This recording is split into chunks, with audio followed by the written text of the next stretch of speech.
The question of how and why the United Nations is the crux of the great conspiracy to destroy the sovereignty of the United States and the enslavement of the American people within a UN one-world dictatorship is a complete and unknown mystery to the vast majority of the American people.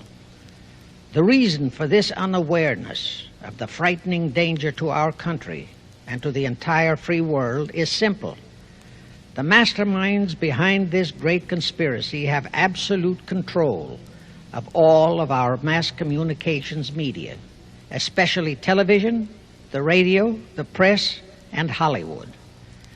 We all know that our State Department, the Pentagon, and the White House have brazenly proclaimed that they have the right and the power to manage the news, to tell us not the truth, but what they want us to believe.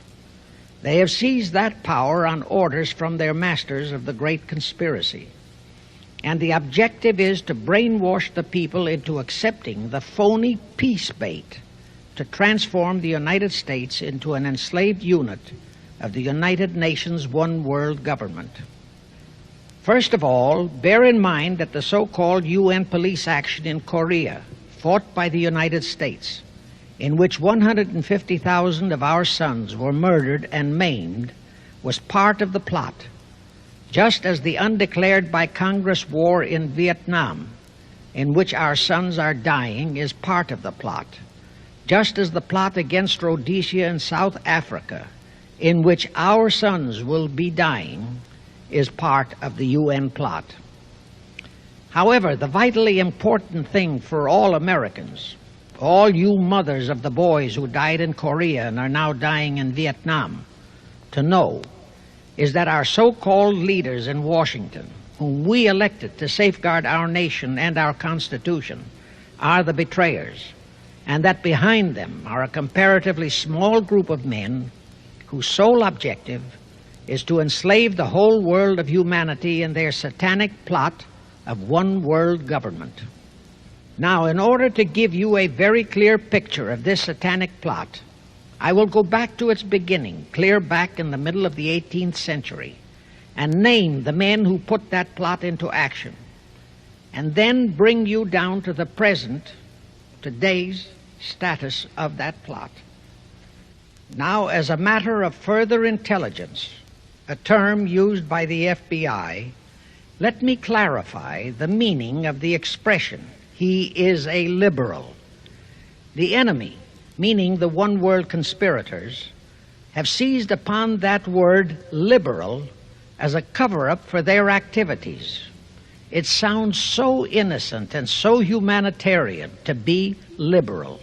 Well, make sure that the person who calls himself a liberal or is described as a liberal is not in truth a red. Now then, this satanic plot was launched back in the 1760s when it first came into existence under the name of the Illuminati. This Illuminati was organized by one Adam Weishaupt, born a Jew, who was converted to Catholicism and became a Catholic priest, and then, at the behest of the then newly organized House of Rothschild, defected and organized the Illuminati. Naturally, the Rothschilds financed that operation. And every war since then, beginning with the French Revolution, has been promoted by the Illuminati, operating under various names and guises. I say under various names and guises because after the Illuminati was exposed and became too notorious, Weishaupt and his co-conspirators began to operate under various other names.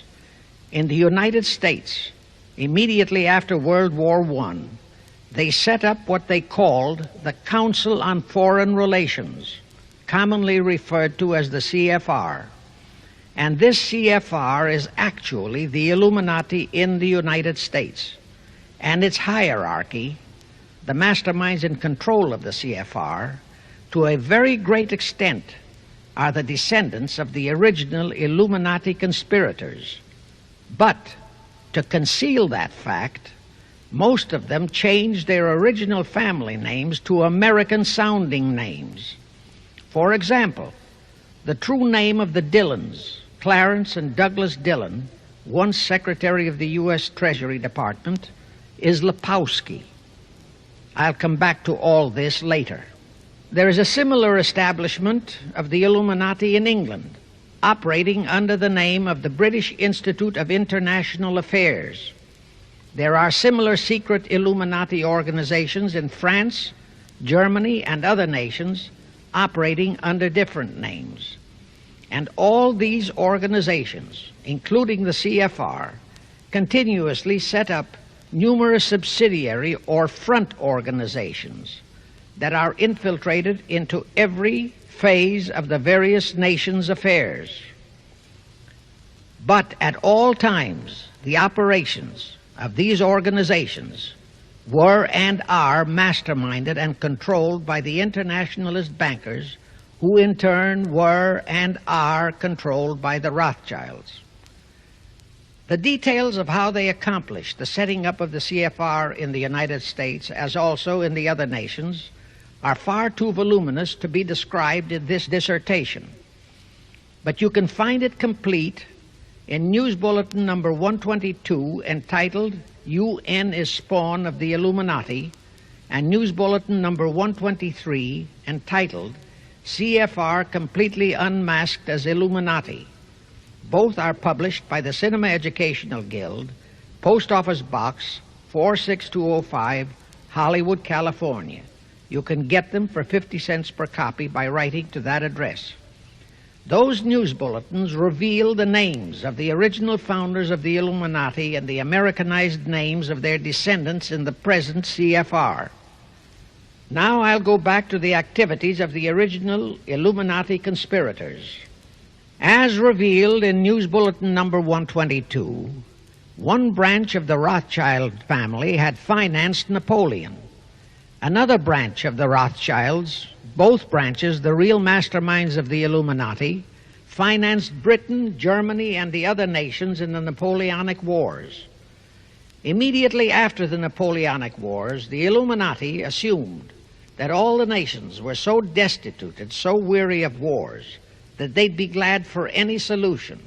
So the Rothschild stooges set up what they called the Congress in Vienna, and at that meeting they tried to create the first League of Nations, their first attempted one world government, on the theory that all the crowned heads of the European governments were so deeply in debt to them that they would willingly or unwillingly serve as their stooges.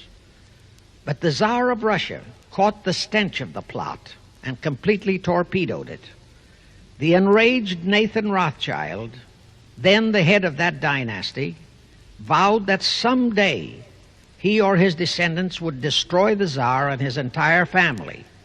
And his descendants did accomplish that very threat in 1917. At this point, bear in mind that the Illuminati was not set up to operate on a short-range basis. Normally, a conspirator of any type enters into a conspiracy with the expectation of achieving his objective during his own lifetime.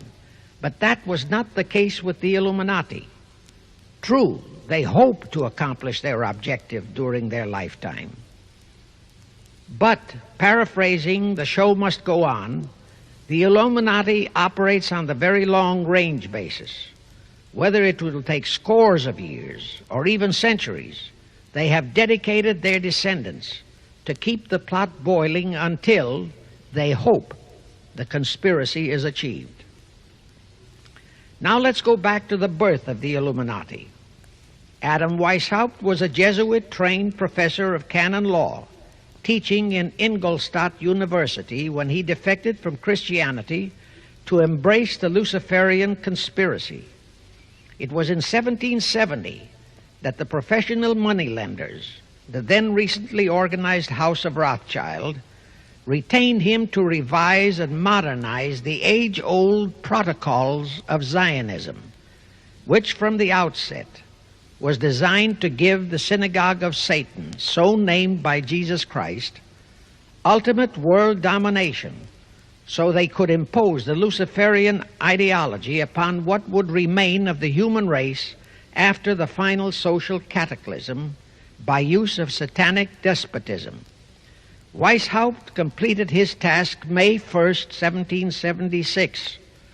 Now you know why May 1 is the great day with all communist nations to this very day.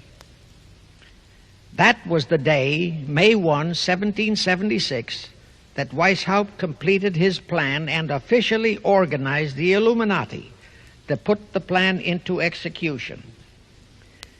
That plan required the destruction of all existing governments and religions. That objective was to be reached by dividing the masses of people whom he, Weishaupt, termed Goyim, or human cattle, into opposing camps in ever-increasing numbers on political, social, economic, and other issues, the very conditions we have in our country today. The opposing sides were then to be armed and incidents provided which would cause them to fight and weaken themselves and gradually destroy national governments and religious institutions. Again, I say, the very conditions in the world today. And at this point, let me stress a prime feature of the Illuminati plans. When and if their blueprint for world control, the protocols of the elders of Zion, is discovered and exposed, they would wipe all the Jews off the face of the earth in order to divert suspicions from themselves. If you think this is far-fetched, bear in mind that they permitted Hitler, a liberal socialist himself, who was financed by Krupp, Kennedy, the Warburgs, and the Rothschilds, to incinerate 600,000 Jews. Now, just why did the conspirators choose the word Illuminati for their satanic organization? Weishaupt himself said that the word is derived from Lucifer and means holders of the light, using the lie that his objective was to bring about a one-world government to enable those with mental ability to govern the world and prevent all wars in the future.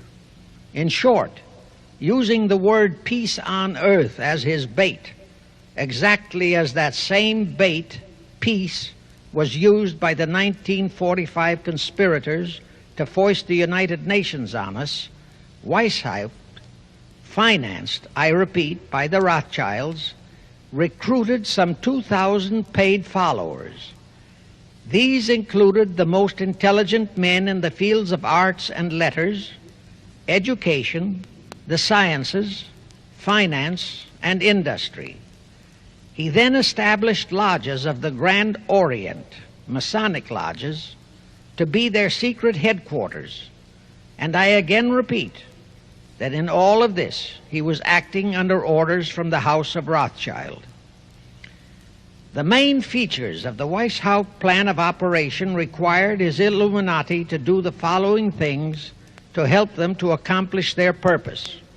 Number one, use monetary and sex bribery to obtain control of men already in high places in the various levels of all governments and other fields of endeavor. Once influential persons had fallen for the lies, deceits, and temptations of the Illuminati, they were to be held in bondage by application of political and other forms of blackmail, threats of financial ruin, public exposure and physical harm, even death, to themselves and loved members of their families. Do you realize how many present top officials in our federal government in Washington are controlled in just that way by the CFR? Do you realize how many homosexuals in our State Department, the Pentagon, all federal agencies, even in the White House, are controlled that way? Number two, Illuminati on the faculties of colleges and universities were to cultivate students possessing exceptional mental ability belonging to well-bred families with international leanings and recommend them for special training in internationalism. Such training was to be provided by granting scholarships to those selected by the Illuminists. That gives you an idea what a Rhodes Scholarship means. It means indoctrination into accepting the idea that only a one-world government can put an end to recurring wars and strife. That's how the United Nations was sold to the American people. One of the most notable Rhodes Scholars we have in our country is Senator William J. Fulbright, sometimes referred to as Half-Bright. His entire voting record spells Illuminati. All such scholars were to be first persuaded and then convinced that men of special talent and brains have the right to rule those less gifted on the ground that the masses don't know what is best for them physically, mentally, and spiritually. In addition to the Rhodes and similar scholarships, today there are 3 special Illuminati schools located in Gordonstown in Scotland, Salem in Germany, and Anavrita in Greece. These 3 are known ones, but there are others that are kept undercover. Prince Philip, the husband of Britain's Queen Elizabeth, was educated at Gordonstown at the instigation of Lord Louis Mountbatten, his uncle, a Rothschild relative, who became Britain's admiral of the fleet after World War II ended. Number 3, all influential people trapped into coming under the control of the Illuminati, plus the students who had been specially educated and trained, were to be used as agents and placed behind the scenes of all governments as experts and specialists, so they would advise the top executives to adopt policies which would, in the long run, serve the secret plans of the Illuminati one-world conspiracy and bring about the destruction of the governments and religions they were elected or appointed to serve. Do you know how many such men operate in our government at this very time? Rusk, McNamara, Hubert Humphrey, Fulbright, Kuchel, and go on and on and on. Number 4, perhaps the most vital directive in Weishaupt's plan was to obtain absolute control of the press, at that time the only mass communications media, to distribute information to the public, so that all news and information could be slanted, so that the masses could be convinced that a one-world government is the only solution to our many and varied problems.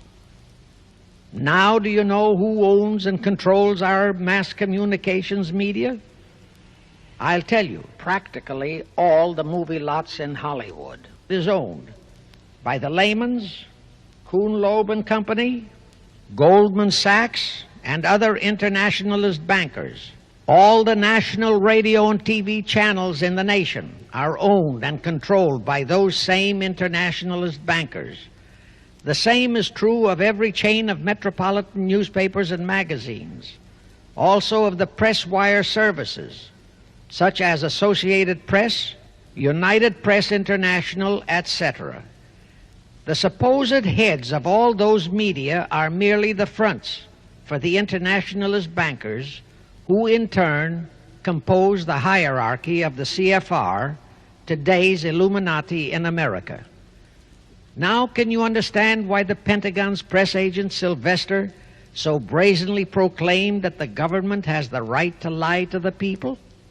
What he really meant was that our CFR-controlled government had the power to lie to and be believed by the brainwashed American people. And let's again go back to the first days of the Illuminati. Because Britain and France were the 2 greatest world powers in the late years of the 18th century, Weishaupt ordered the Illuminati to foment the colonial wars, including our Revolutionary War, to weaken the British Empire, and organize the French Revolution to destroy the French Empire. He scheduled the French Revolution to start in 1789. However, in 1784, a true act of God placed the Bavarian government in possession of evidence which proved the existence of the Illuminati, and that evidence could have saved France if they, the French government, hadn't refused to believe it. Here is how that act of God happened. It was in 1874 that Weishaupt issued his orders for the French Revolution. A German writer named Zwack put it into book form. It contained the entire Illuminati story and Weishaupt's plans. A copy of this book was sent to the Illuminists in France, headed by Robespierre, whom Weishaupt had delegated to foment the French Revolution. The courier was struck and killed by lightning as he rode through Raleston on his way from Frankfurt to Paris. The police found the subversive documents on his body and turned them over to the proper authorities. After careful study of the plot, the Bavarian government ordered the police to raid Weishaupt's newly organized lodges of the Grand Orient and the homes of his most influential associates. All additional evidence thus discovered convinced the authorities the documents were genuine copies of the conspiracy by which the Illuminati planned to use wars and revolutions to bring about the establishment of a one-world government, the powers of which they, headed by the Rothschilds, intended to usurp as soon as it was established, exactly in line with the United Nations plot of today. In 1785, the Bavarian government outlawed the Illuminati and closed the lodges of the Grand Orient. In 1786, they published all the details of the conspiracy. The English title of that publication is The Original Writings of the Order and Sect of the Illuminati. Copies of the entire conspiracy were sent to all the heads of church and state in Europe. But the power of the Illuminati, which was actually the power of the Rothschilds, was so great that this warning was ignored. Nevertheless, Illuminati became a dirty word, and it went underground. At the same time, Weishaupt ordered Illuminists to infiltrate into the lodges of Blue Masonry and form their own secret societies within all secret societies. Only Masons who proved themselves internationalists and those whose conduct proved they had defected from God were initiated into the Illuminati. Thenceforth, the conspirators donned the cloak of philanthropy and humanitarianism to conceal their revolutionary and subversive activities. In order to infiltrate into Masonic lodges in Britain, Weishaupt invited John Robison over to Europe. Robison was a high-degree Mason in the Scottish Rite. He was a professor of natural philosophy at Edinburgh University and secretary of the Royal Society of Edinburgh. Robison did not fall for the lie that the objective of the Illuminati was to create a benevolent dictatorship, but he kept his reactions to himself so well that he was entrusted with a copy of Weishaupt's revised conspiracy for study and safekeeping. Anyway, because the heads of state and church in France were deluded into ignoring the warnings given them, the revolution broke out in 1789 as scheduled by Weishaupt. In order to alert other governments to their danger, in 1798 Robison published a book entitled Proof of a Conspiracy to Destroy All Governments and Religions. But his warnings were ignored, exactly as our American people have been ignoring all warnings about the United Nations and the Council on Foreign Relations, the CFR. Now here is something that will stun and very likely outrage many who hear this, but there is documentary proof that our own Thomas Jefferson and Alexander Hamilton became students of Weishaupt. Jefferson was one of Weishaupt's strongest defenders when he was outlawed by his government. And it was Jefferson who infiltrated the Illuminati into the then newly organized lodges of the Scottish Rite in New England. Here is the proof. In 1789, John Robeson warned all Masonic leaders in America that the Illuminati had infiltrated into their lodges. And on July 19, 1789, David Papin, president of Harvard University, issued the same warning to the graduating class and lectured them on the influence Illuminism was acquiring on American politics and religion. And to top it off, John Quincy Adams, who had organized the New England Masonic lodges, issued his warnings. He wrote 3 letters to Colonel William L. Stone, a top Mason, in which he exposed how Jefferson was using Masonic lodges for subversive, illuministic purposes. Those 3 letters are at this very time in Rittenberg Square Library in Philadelphia.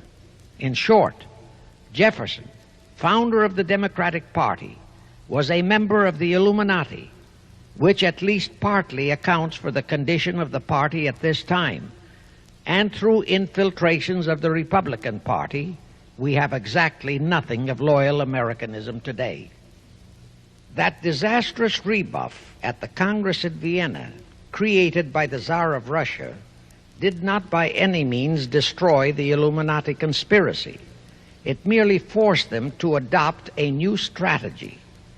Realizing that the one world idea was, for the moment, killed, the Rothschilds decided that to keep the plot alive, they'd have to do it by heightening their control of the money systems of the European nations. Earlier, by a ruse, the outcome of the Battle of Waterloo had been falsified. Rothschild had spread a story that Napoleon had won that battle. That had precipitated a terrific panic on the stock market in England. All stocks had plummeted down to practically zero, and Nathan Rothschild bought all the stocks for virtually a penny on its dollar values. That gave him complete control of the economy of Britain and virtually of all Europe. So immediately after that Congress in Vienna had boomeranged, Rothschild forced Britain to set up a new Bank of England, which he absolutely controlled.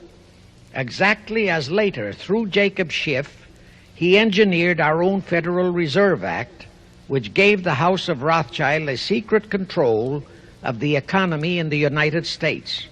But now for a moment, let's dwell on the activities of the Illuminati in the United States. In 1826, one Captain William Morgan decided it was his duty to inform all Masons and the general public what the full truth was regarding the Illuminati, their secret plans and intended objectives. Also reveal the identities of the masterminds of the conspiracy. The Illuminati promptly tried Morgan in absentia and convicted him of treason. They ordered one Richard Howard, an English Illuminist, to carry out their sentence of execution as a traitor. Morgan was warned and he tried to escape to Canada, but Howard caught up with him near the border, near the Niagara Gorge to be exact, where he murdered him. This was verified in a sworn statement made in New York by one Avery Allen to the effect that he heard Howard render his report of the execution to a meeting of Knights Templars in St. John's Hall, New York.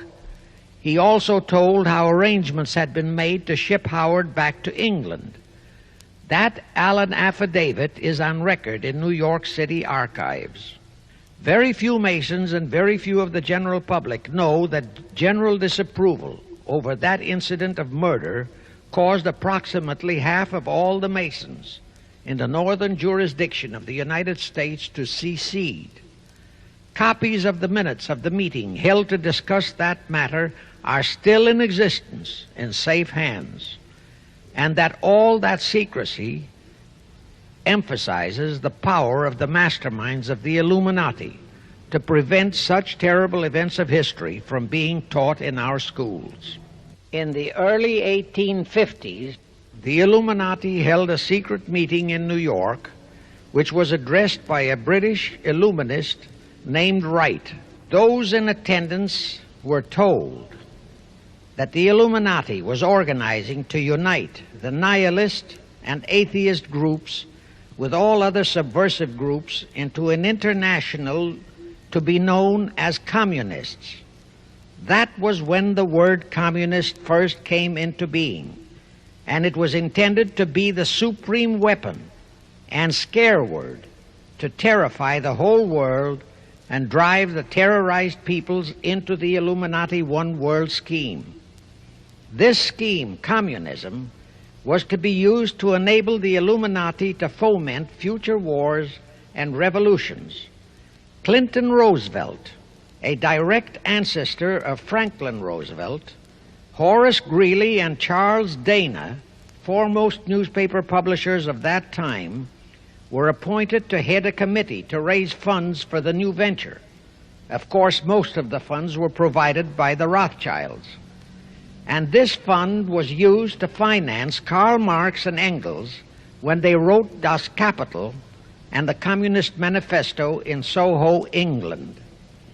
And this clearly reveals that communism is not a so-called ideology, but a secret weapon, a bogeyman word to serve the purpose of the Illuminati. Weishaupt died in 1830, but prior to his death he prepared a revised version of the age-old conspiracy, the Illuminati, which, under various aliases, was to organize, finance, direct, and control all international organizations and groups by working their agents into executive positions at the top. In the United States, we have Woodrow Wilson, Franklin Roosevelt, Jack Kennedy, Johnson, Rusk, McNamara, Fulbright, etc. as prime examples. In addition, while Karl Marx was writing the Communist Manifesto under the direction of one group of Illuminists, Professor Karl Ritter of Frankfurt University was writing the antithesis under direction of another group. The idea was that those who direct the overall conspiracy could use the differences in those two so-called ideologies to enable them to divide larger and larger members of the human race into opposing camps so that they could be armed and then brainwashed into fighting and destroying each other, and particularly to destroy all political and religious institutions. The work Ritter started was continued after his death and completed by the German so-called philosopher Friedrich Wilhelm Nietzsche, who founded Nietzscheism. This Nietzscheism was later developed into fascism and then into Nazism and was used to foment World Wars I and II. In 1834, the Italian revolutionary leader Giuseppe Mazzini was selected by the Illuminati to direct their revolutionary program throughout the world. He served in that capacity until he died in 1872. But some years before he died, Mazzini had enticed an American general named Albert Pike into the Illuminati. Pike was fascinated by the idea of a one-world government, and ultimately he became the head of this Luciferian conspiracy. Between 1859 and 1871, he, Pike, worked out a military blueprint for 3 world wars and various revolutions throughout the world, which he considered would forward the conspiracy to its final stage in the 20th century. Again, I remind that these conspirators were never concerned with immediate success. They always operated on a long-range view.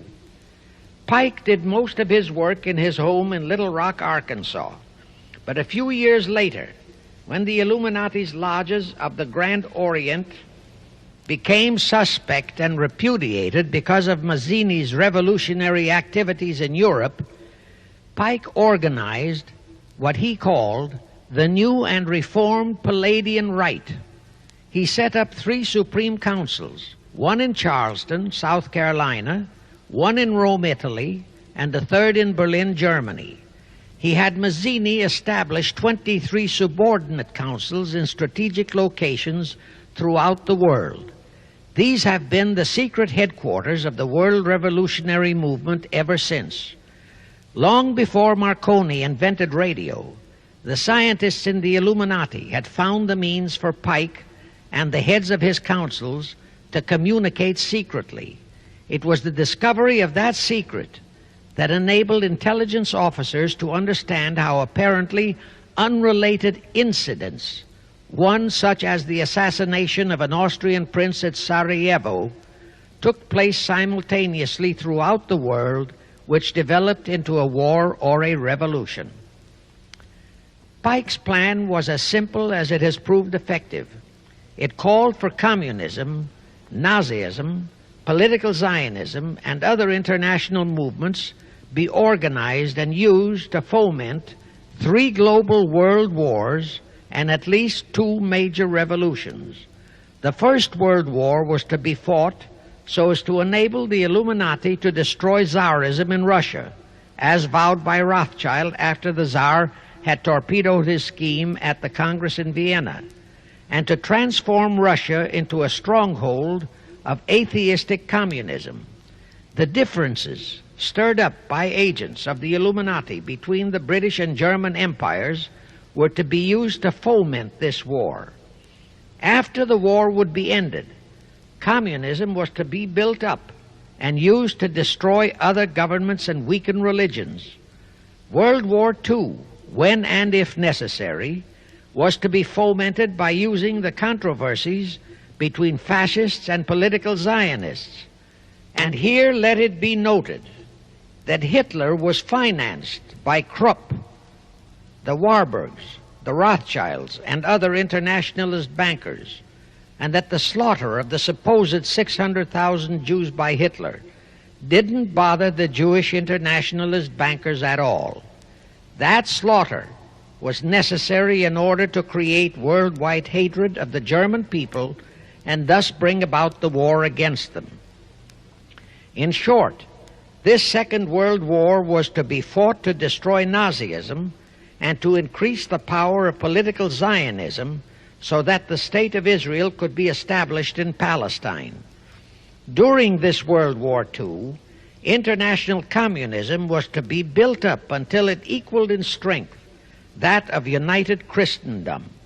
When it reached that point, it was to be contained and kept in check until required for the final social cataclysm. As we know now, Roosevelt, Churchill, and Stalin put that exact policy into effect, and Truman, Eisenhower, Kennedy, and Johnson continued that same exact policy. World War III is to be fomented by using the so-called controversies the agents of the Illuminati, operating under whatever new name, are now stirring up between the political Zionists and the leaders of the Muslim world. That war is to be directed in such a manner that all of Islam and political Zionism, Israel, will destroy each other, while at the same time the remaining nations, once more divided on this issue, will be forced to fight themselves into a state of complete exhaustion, physically, mentally, spiritually, and economically. Now, can any thinking person doubt that the intrigue now going on in the Near, Middle, and Far East is designed to accomplish that satanic objective? Pike himself foretold all this in a statement he made to Mazzini on August 15, 1871. Pike stated that after World War III is ended, those who will inspire to undisputed world domination will provoke the greatest social cataclysm the world has ever known. Quoting his own words, taken from the letter he wrote to Mazzini, and which letter is now catalogued in the British Museum in London, England, he said, "We shall unleash the nihilists and the atheists, and we shall provoke a great social cataclysm which in all its horror will show clearly to all nations the effect of absolute atheism, the origin of savagery and of most bloody turmoil. Then everywhere the people forced to defend themselves against the world minority of revolutionaries will exterminate those destroyers of civilization, and the multitudes disillusioned with Christianity, whose deistic spirits will be from that moment on without direction and leadership, and anxious for an ideal but without knowledge where to send its adoration, will receive the true light through the universal manifestation of the pure doctrine of Lucifer, brought finally out into public view, a manifestation which will result from a general reactionary movement which will follow the destruction of Christianity and atheism, both conquered and exterminated at the same time." When Mazzini died in 1872, Pike made another Italian revolutionary leader named Adrian Lemmy his successor. Lemmy, in turn, was succeeded by Lenin and Trotsky, then by Stalin. The revolutionary activities of all those men were financed by British, French, German, and American international bankers, all of them dominated by the House of Rothschild. We are supposed to believe that the international bankers of today, like the money changers of Christ's day, are only the tools or agents of the great conspiracy, but actually they are the masterminds behind all of it. While the general public has been brainwashed by all the mass communications media into believing that communism is a movement of the so-called workers, the actual fact is that both British and American intelligence officers have authentic documentary evidence that international liberals operating through their international banking houses, particularly the House of Rothschild, have financed both sides in every war and revolution since 1776. Those who today comprise the conspiracy, the CFR in the United States, direct our governments, whom they hold in usury through such methods as the Federal Reserve System in America, to fight wars such as Vietnam, created by the United Nations, so as to further Pike's Illuminati plans to bring the world to that stage of the conspiracy when atheistic communism and the whole of Christianity can be forced into an all-out Third World War within each remaining nation, as well as on an international scale. The headquarters of the great conspiracy in the late 1700s was in Frankfurt, Germany, where the House of Rothschild had been established by Mayer Anschelm, who adopted the Rothschild name and linked together other international financiers who had literally sold their souls to the devil. After the Bavarian government's exposure in 1786, the conspirators moved their headquarters to Switzerland, then to London. Since World War II, after Jacob Schiff, the Rothschild's boy in America, died, the headquarters of the American branch has been in the Harold Pratt Building, New York, and the Rockefellers, originally protégés of Schiff, have taken over the manipulation of finances in America for the Illuminati. In the final phases of the conspiracy, the one world government will consist of the king dictator, head of the United Nations, the CFR, and a few billionaires, economists, and scientists who have proved their devotion to the great conspiracy. All others are to be integrated into a vast conglomeration of mongrelized humanity, actually slaves. Now let me show you how our federal government and the American people have been sucked into the one world takeover plot of the Illuminati great conspiracy. And always bear in mind that the United Nations was created to become the housing for that one world so-called liberal conspiracy. The real foundations of the plot for the takeover of the United States were laid during the period of our Civil War. Not that Weishaupt and the earlier masterminds had ever overlooked the New World. As I have previously indicated, Weishaupt had his agents planted over here as far back as the Revolutionary War. But George Washington was more than a match for them. It was during the Civil War that the conspirators launched their first concrete efforts. We know that Judah Benjamin, chief advisor of Jefferson Davis, was a Rothschild agent. We also know that there were Rothschild agents planted in Abraham Lincoln's cabinet who tried to sell him into a financial dealing with the House of Rothschild. But old Abe saw through the scheme and bluntly rejected it, thereby incurring the undying enmity of the Rothschilds, exactly as the Russian Tsar did when he torpedoed their first League of Nations at the Congress in Vienna. Investigation of the assassination of Lincoln revealed that the assassin, Booth, was a member of a secret conspiratorial group. Because there were a number of highly important government officials involved, the name of the group was never revealed, and it became a mystery, exactly as the assassination of Jack Kennedy still is a mystery. But I am sure it will not for long remain a mystery. Anyway, the ending of the Civil War destroyed, temporarily, all chances of the House of Rothschild to get a clutch on our money system, such as they had acquired in Britain and other nations in Europe. I say temporarily because the Rothschilds and the masterminds of the conspiracy never quit. So they had to start from scratch, but they lost no time in getting started. Shortly after the Civil War, a young immigrant who called himself Jacob H. Schiff arrived in New York. Jacob was a young man with a mission for the House of Rothschild. Jacob was the son of a rabbi, born in one of Rothschild's houses in Frankfurt, Germany. I won't go deeply into his background.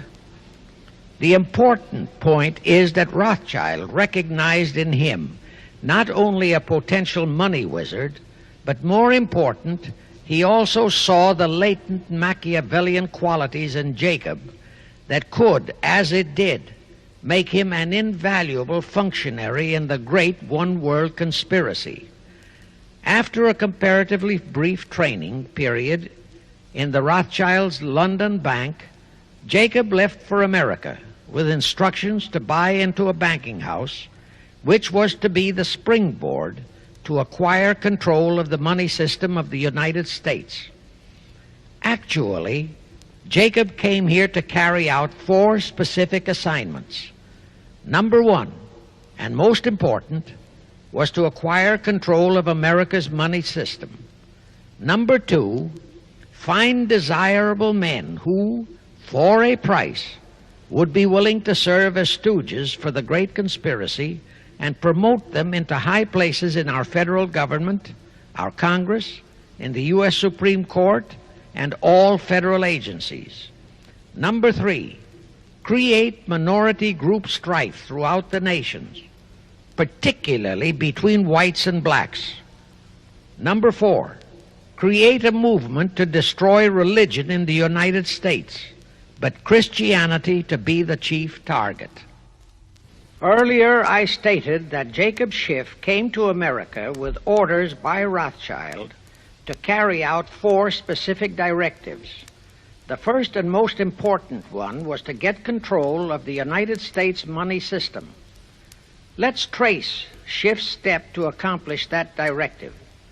As a first step, he had to buy into a banking house, but it had to be the kind of a house that he could absolutely control and mold for that primary objective of entrapping our U.S. money system. After carefully scouting around, Jacob bought a partnership in a firm that called itself Kuhn and Loeb. Like Schiff, Kuhn and Loeb were immigrants from German Jewish ghettos. They came to the United States in the mid-1840s, Both started their business careers as itinerant pack peddlers. In the early 1850s, they pooled their interests and set up a merchandising store in Lafayette, Indiana, under the firm name of Kuhn and Loeb, servicing the covered wagon settlers on their way west. In the years that followed, they set up similar stores in Cincinnati and St. Louis.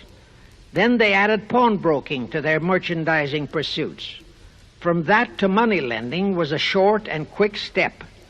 By the time Schiff arrived on the scene, Kuhn and Loeb was a well-known private banking firm, and this is the firm Jacob bought into.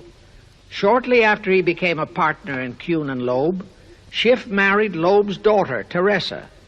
Then he bought out Kuhn's interests and moved the firm to New York, and Kuhn and Loeb became Kuhn, Loeb and Company, international bankers, with Jacob Schiff, agent of the Rothschilds, ostensibly the sole owner. And throughout his career, this blend of Judas and Machiavelli, the first hierarch of the Illuminati, great conspiracy in America, posed as a generous philanthropist and a man of great holiness, the cover-up policy set forth by the Illuminati. As I have stated, the first great step of the conspiracy was to be the entrapment of our money system. To achieve that objective, Schiff had to get full cooperation of the then big banker elements in America, and that was easier said than done. Even in those years, Wall Street was the heart of the American money mart, and J.P. Morgan was its dictator. Next in line were the Drexels and the Biddles in Philadelphia. All the other financiers, big and little, danced to the music of those three houses, but particularly to that of Morgan. All of those three were proud, haughty, arrogant potentates. For the first few years, they viewed the little bewhiskered man from the German ghettos with utter contempt. But Jacob knew how to overcome that. He threw a few Rothschild bones to them, said bones being distribution in America of desirable European stock and bond issues. Then he discovered he had a still more potent weapon in his hands in the following. It was in the decades following our Civil War that our industries began to burgeon. We had great railroads to build. The oil, mining, steel, textile industries were bursting out of their swaddling clothes.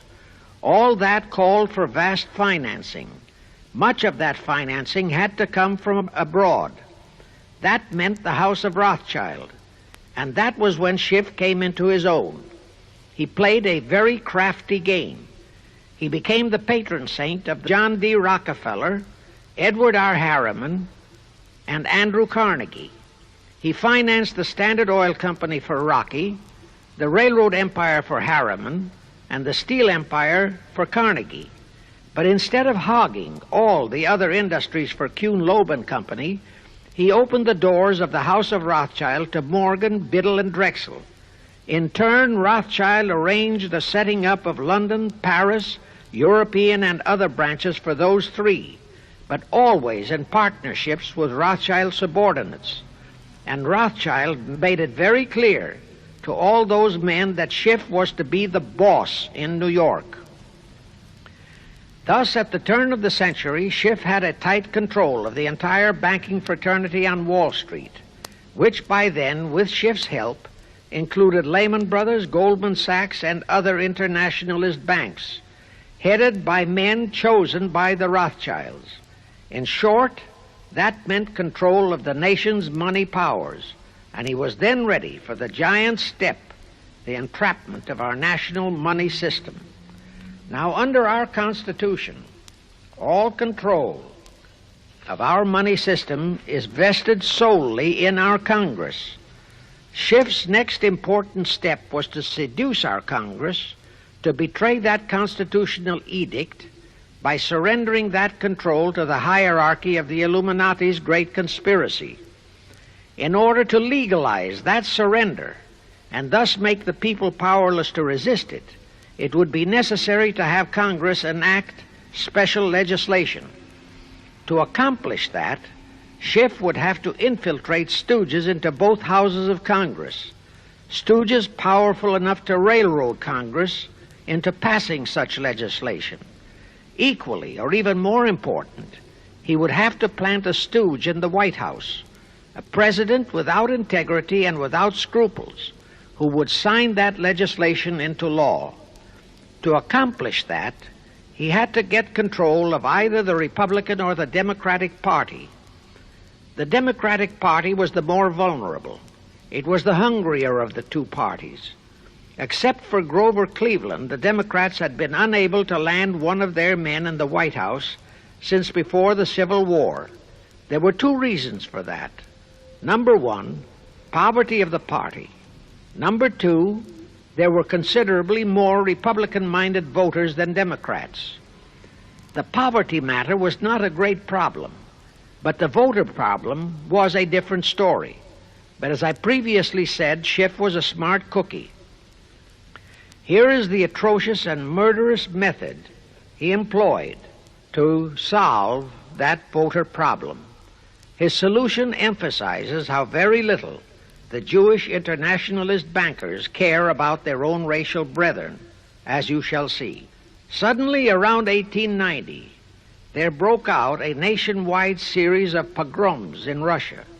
Many, many thousands of innocent Jews, men, women, and children, were slaughtered by the Cossacks and other peasants. Similar pogroms with similar slaughter of innocent Jews broke out in Poland, Romania, and Bulgaria. All those pogroms were fomented by Rothschild agents.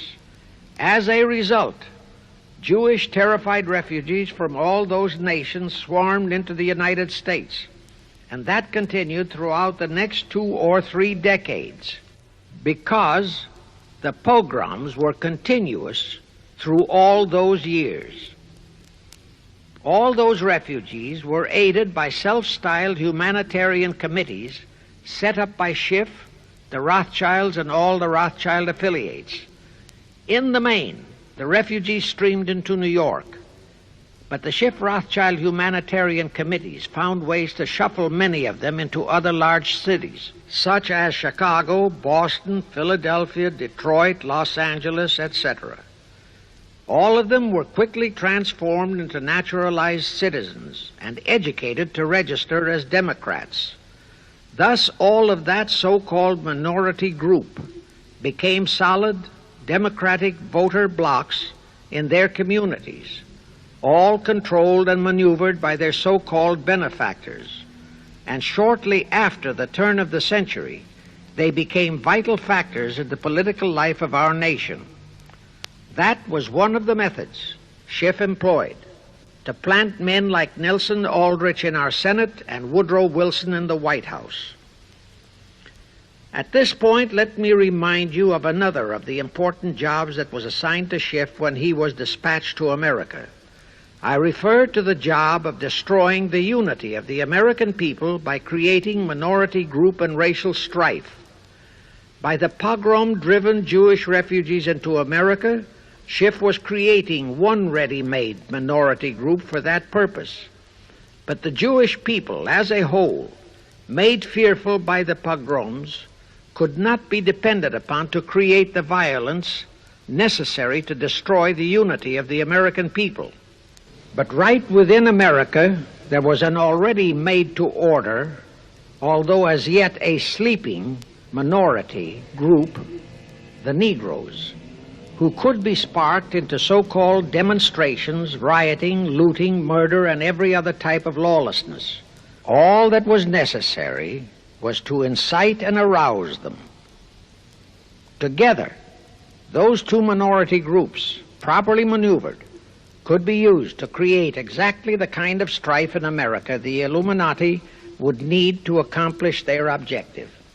Thus, at the same time that Schiff and his co-conspirators were laying their plans for the entrapment of our money system, they were also perfecting plans to hit the unsuspecting American people with an explosive and terrifying racial upheaval that would tear the people into hate fractions and create chaos throughout the nation, especially on all college and university campuses. all protected by Earl Warren decisions and our so-called leaders in Washington. Of course, perfecting those plans required time and infinitely patient organizing. Now, to remove all doubts, I'll take a few moments to give you documentary proof of this racial strife plot. First of all, they had to create leaderships and organizations to draw in millions of dupes, both Jewish and Negroes, who would do the demonstrating and commit the rioting, looting, and lawlessness. So in 1909, Schiff, the Laymans, and other conspirators organized and set up the National Association for the Advancement of the Colored People, known as the NAACP. The presidents, directors, and legal counsels of the NAACP were always white men, Jews appointed by Schiff. And this is the case to this very day. Then, in 1913, the Schiff Group organized the Anti-Defamation League of the B'nai B'rith, commonly known as the ADL, to serve as the Gestapo and hatchet man outfit for the entire great conspiracy.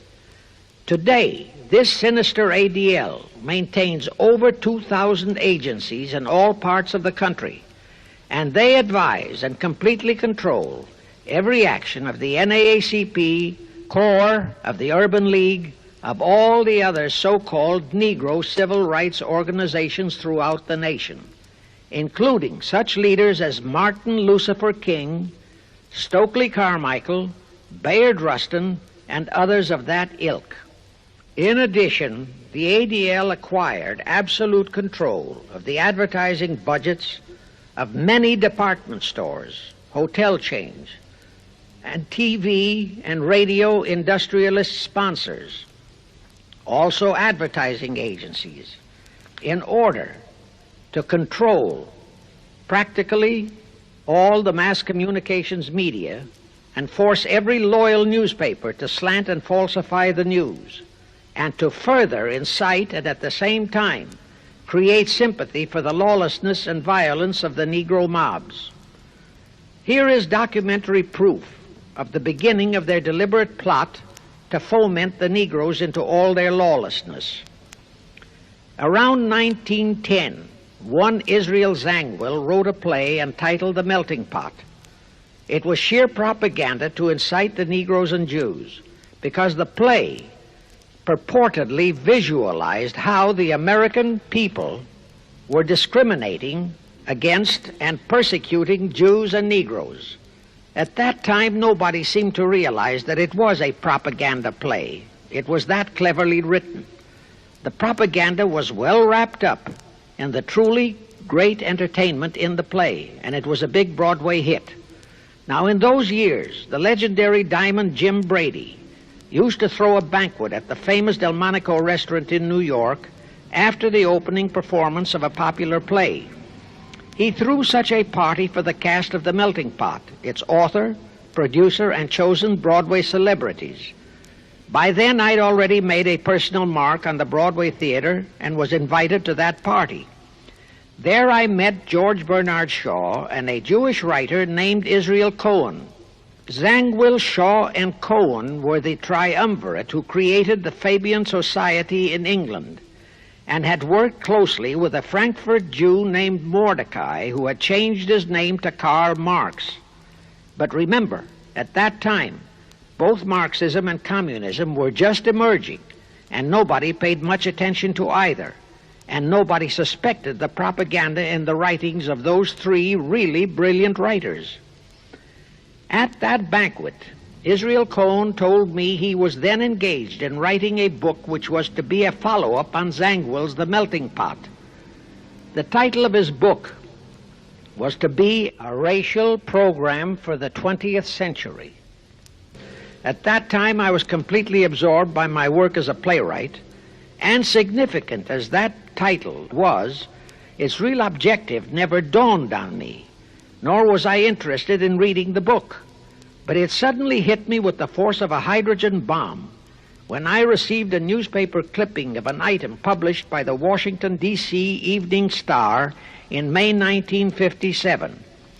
That item was a verbatim reprint of the following excerpt in Israel Cohen's book, A Racial Program for the 20th Century, and it reads, as I quote, "We must realize that our party's most powerful weapon is racial tension. By propounding into the consciousness of the dark races that for centuries they have been oppressed by the whites, we can mold them to the program of the Communist Party. In America, we will aim for subtle victory.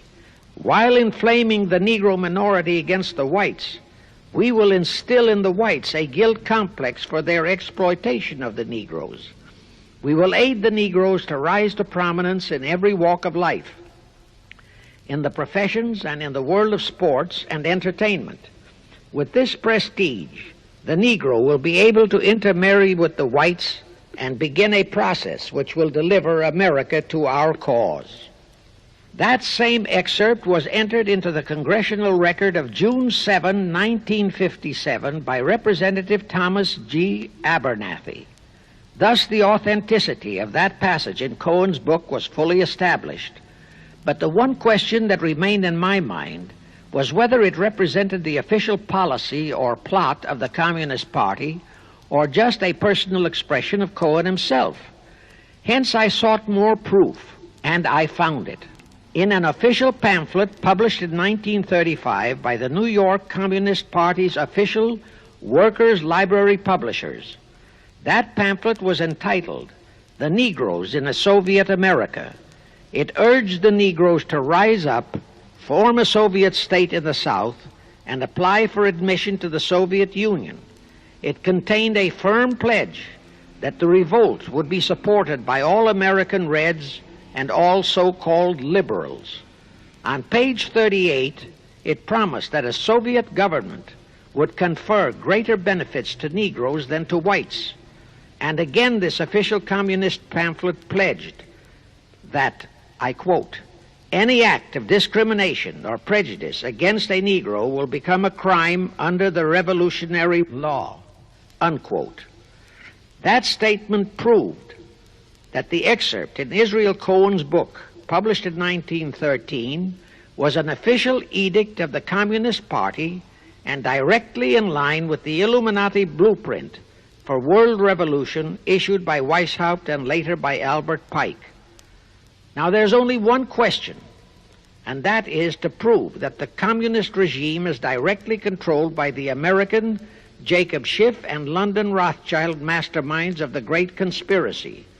A little later, I will provide that proof that will remove even a remote doubt that the Communist Party, as we know it, was created by those masterminds, capitalists, if you will note, that Schiff, the Warburgs, and the Rothschilds planned and financed the entire Russian Revolution, also the murder of the Tsar and his family, and that Lenin, Trotsky, and Stalin took their orders directly from Schiff and the other capitalists whom they supposedly are fighting.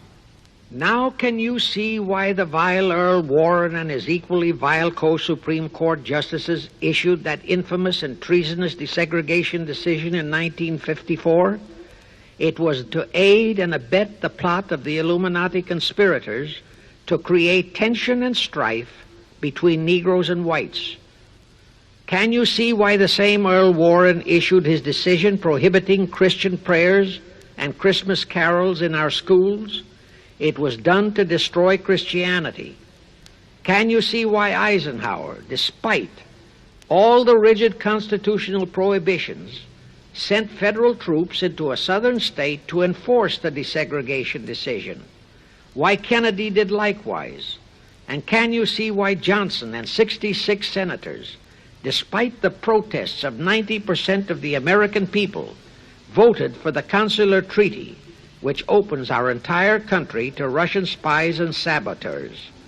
All those 66 senators are 20th century Benedict Arnolds.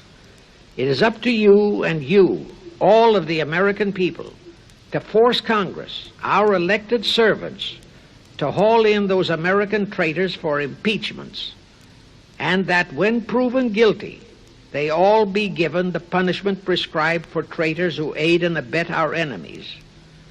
And that includes the forcing of rigid investigations by Congress of the CFR and all their fronts, such as the ADL, the NAACP, SNCC, and such Illuminati tools as Martin Lucifer King. Such investigations will completely unmask all the leaders in Washington and the Illuminati and all their affiliations and affiliates as traitors carrying out the Illuminati plot. It will completely unmask the United Nations as the intended crux of the entire plot and force Congress to take the U.S. out of the UN and hurl the UN out of the U.S. In fact, it will destroy the UN and the entire plot. Before I close this phase, I wish to reiterate and stress one vital point, which I urge you to never forget if you wish to save our country for your children and their children. Here is the point. Every unconstitutional and unlawful act committed by Woodrow Wilson, by Franklin Roosevelt, by Truman, Eisenhower, and Kennedy, and are now being committed by Johnson, is exactly in line with the Illuminati conspirators' centuries-old plot outlined by Weishaupt and Albert Pike. Every vicious decision issued by the traitorous Earl Warren and his equally traitorous Supreme Court justices was directly in line with what the Illuminati blueprint required. That all the treason committed by our State Department under Rusk and earlier by John Foster Dulles and Marshall, also all the treason committed by McNamara and his predecessors, is directly in line with that same Illuminati blueprint for the takeover of the world. Also the amazing treason by various members of our Congress, especially by the 66 senators who signed for the Consular Treaty, has been committed on orders from the Illuminati. Now I will go back to Jacob Schiff's entrapment of our money system and the treasonous actions that followed. It will also reveal the Schiff-Rothschild control of not only Karl Marx, but of Lenin, Trotsky, and Stalin, who created the revolution in Russia and set up the Communist Party. It was in 1908 that Schiff decided the time had come for his seizure of our money system. His chief lieutenants in that seizure were Colonel Edward Mandel House, whose entire career was that of chief executive and courier for Schiff, as I shall show, Bernard Baruch, and Herbert Lehman.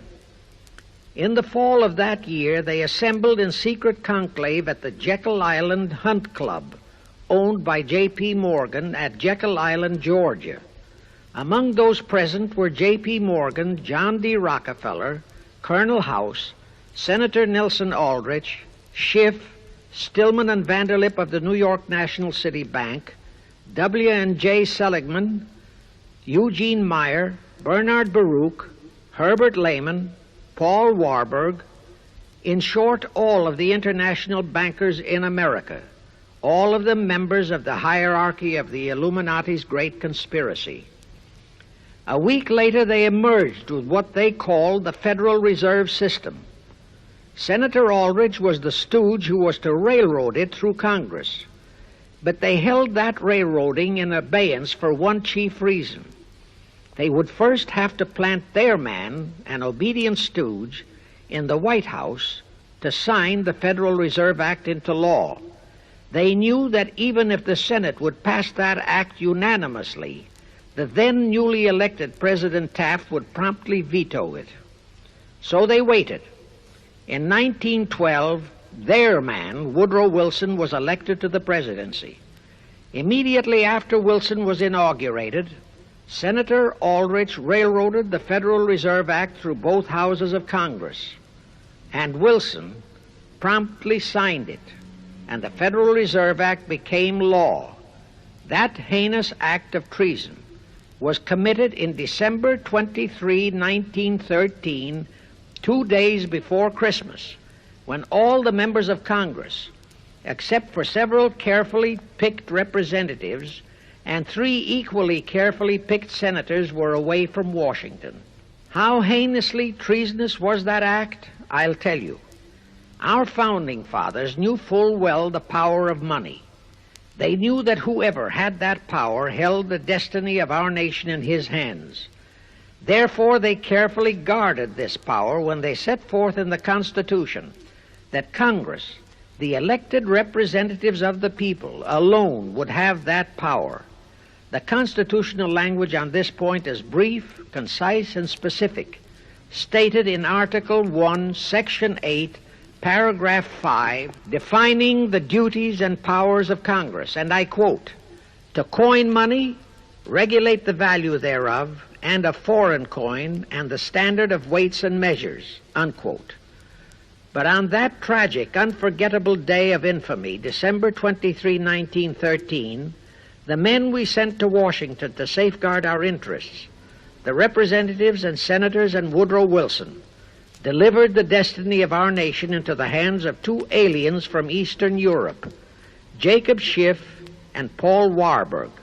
Warburg was a very recent immigrant who came here on orders from Rothschild for the express purpose of blueprinting that foul Federal Reserve Act. Now, the vast majority of the American people think that the Federal Reserve System is a United States government-owned agency. That is positively false. All of the stock of the Federal Reserve banks is owned by the member banks, and the heads of the member banks are all members of the hierarchy of the great Illuminati conspiracy known today as the CFR. The details of that act of treason in which many traitorous so-called Americans participated are far too long for this recording, but all those details are available in a book entitled The Federal Reserve Conspiracy, written by Eustace Mullins. In that book, Mullins tells the entire horrifying story and backs it up with unquestionable documentations. Aside from it being a truly fascinating and shocking story of that great betrayal, every American should read it as a matter of vital intelligence for the time when the whole American people will finally come awake and smash the entire conspiracy. And with God's help, that awakening will surely come.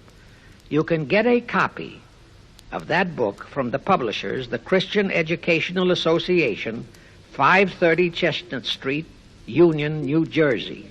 Now, if you think that those aliens and their by accident of birth American co-conspirators would be content with just the control of our money system, you're in for another very sad shock. The Federal Reserve System gave the conspirators complete control of our money system, but it in no way touched the earnings of the people, because the Constitution positively forbids what is now known as the 20% withholding tax. But the Illuminati blueprint for one-world enslavement called for the confiscation of all private property and control of individual earning powers. This, and Karl Marx stressed that feature in his blueprint, had to be accomplished by a progressive graduated income tax. As I stated, such a tax could not lawfully be imposed upon the American people. It is succinctly and expressly forbidden by our Constitution. Thus, only an amendment to the Constitution could give the federal government such confiscatory powers. Well, that too was not an insurmountable problem for our Machiavellian plotters. The same elected leaders in both houses of Congress and the same Mr. Woodrow Wilson, who signed the infamous Federal Reserve Act into law, amended the Constitution to make the federal income tax, known as the 16th Amendment, a law of the land. Both are illegal under our Constitution.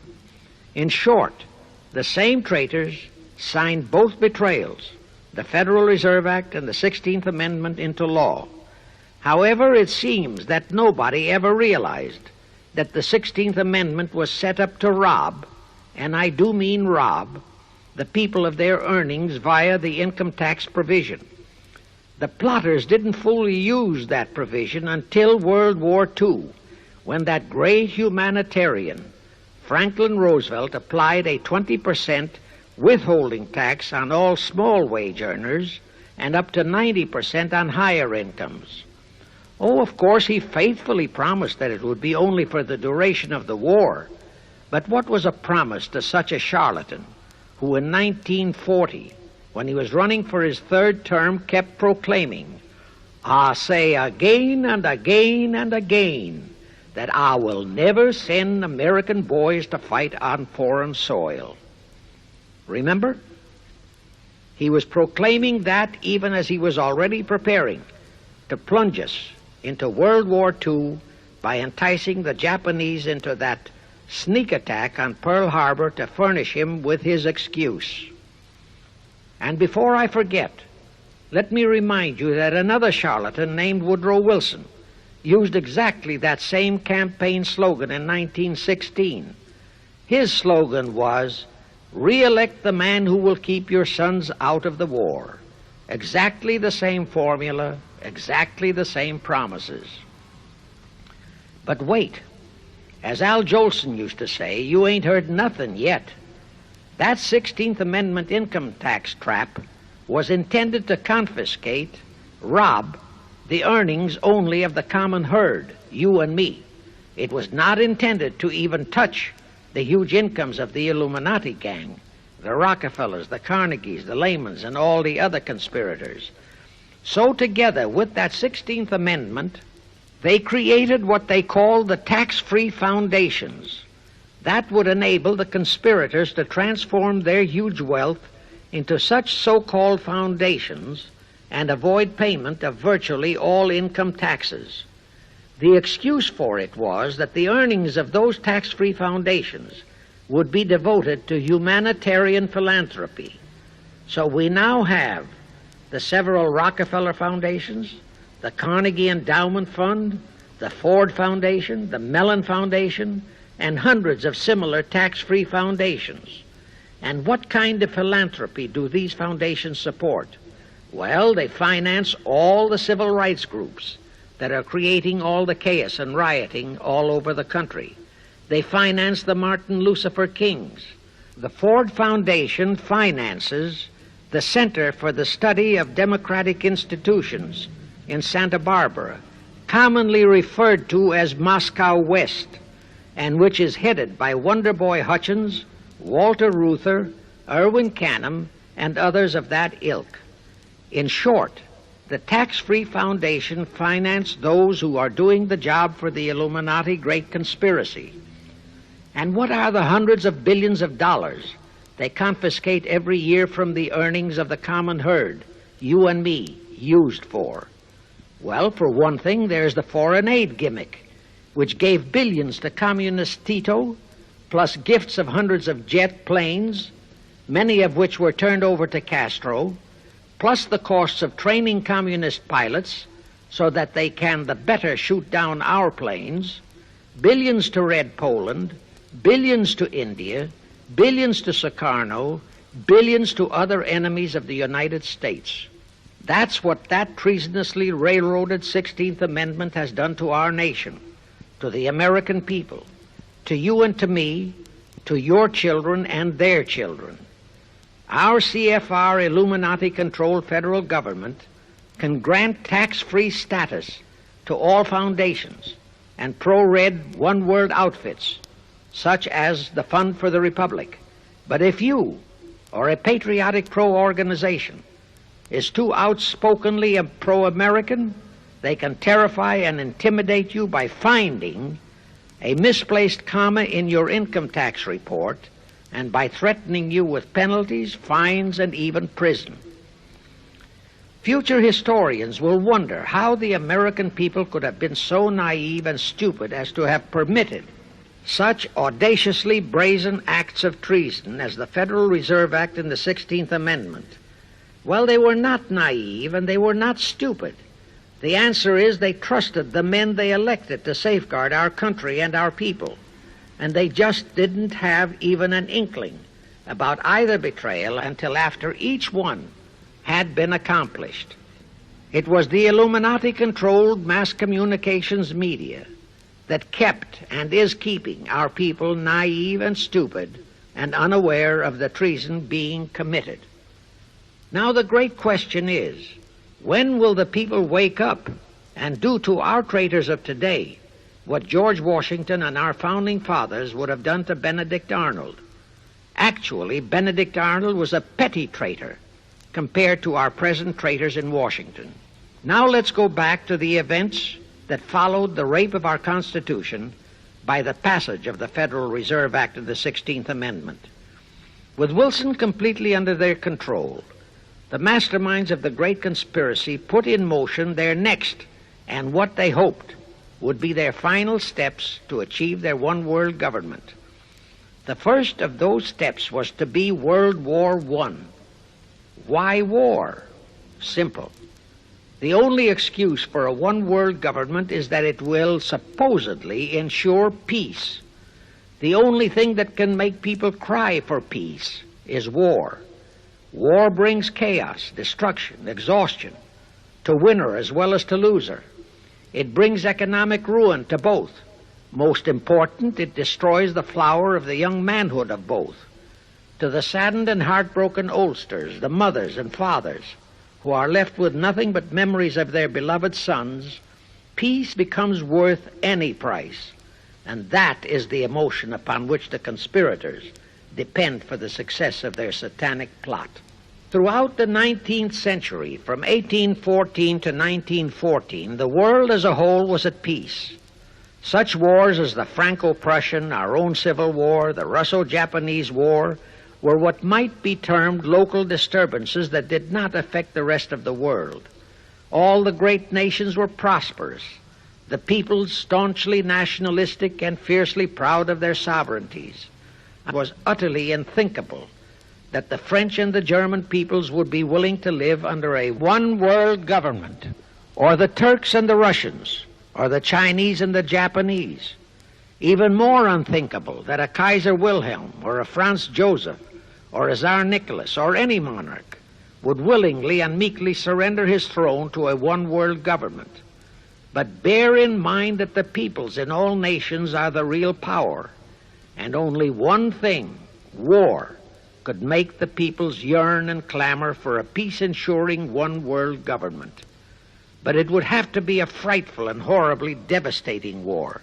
It could not be just a local disturbing war between just two nations.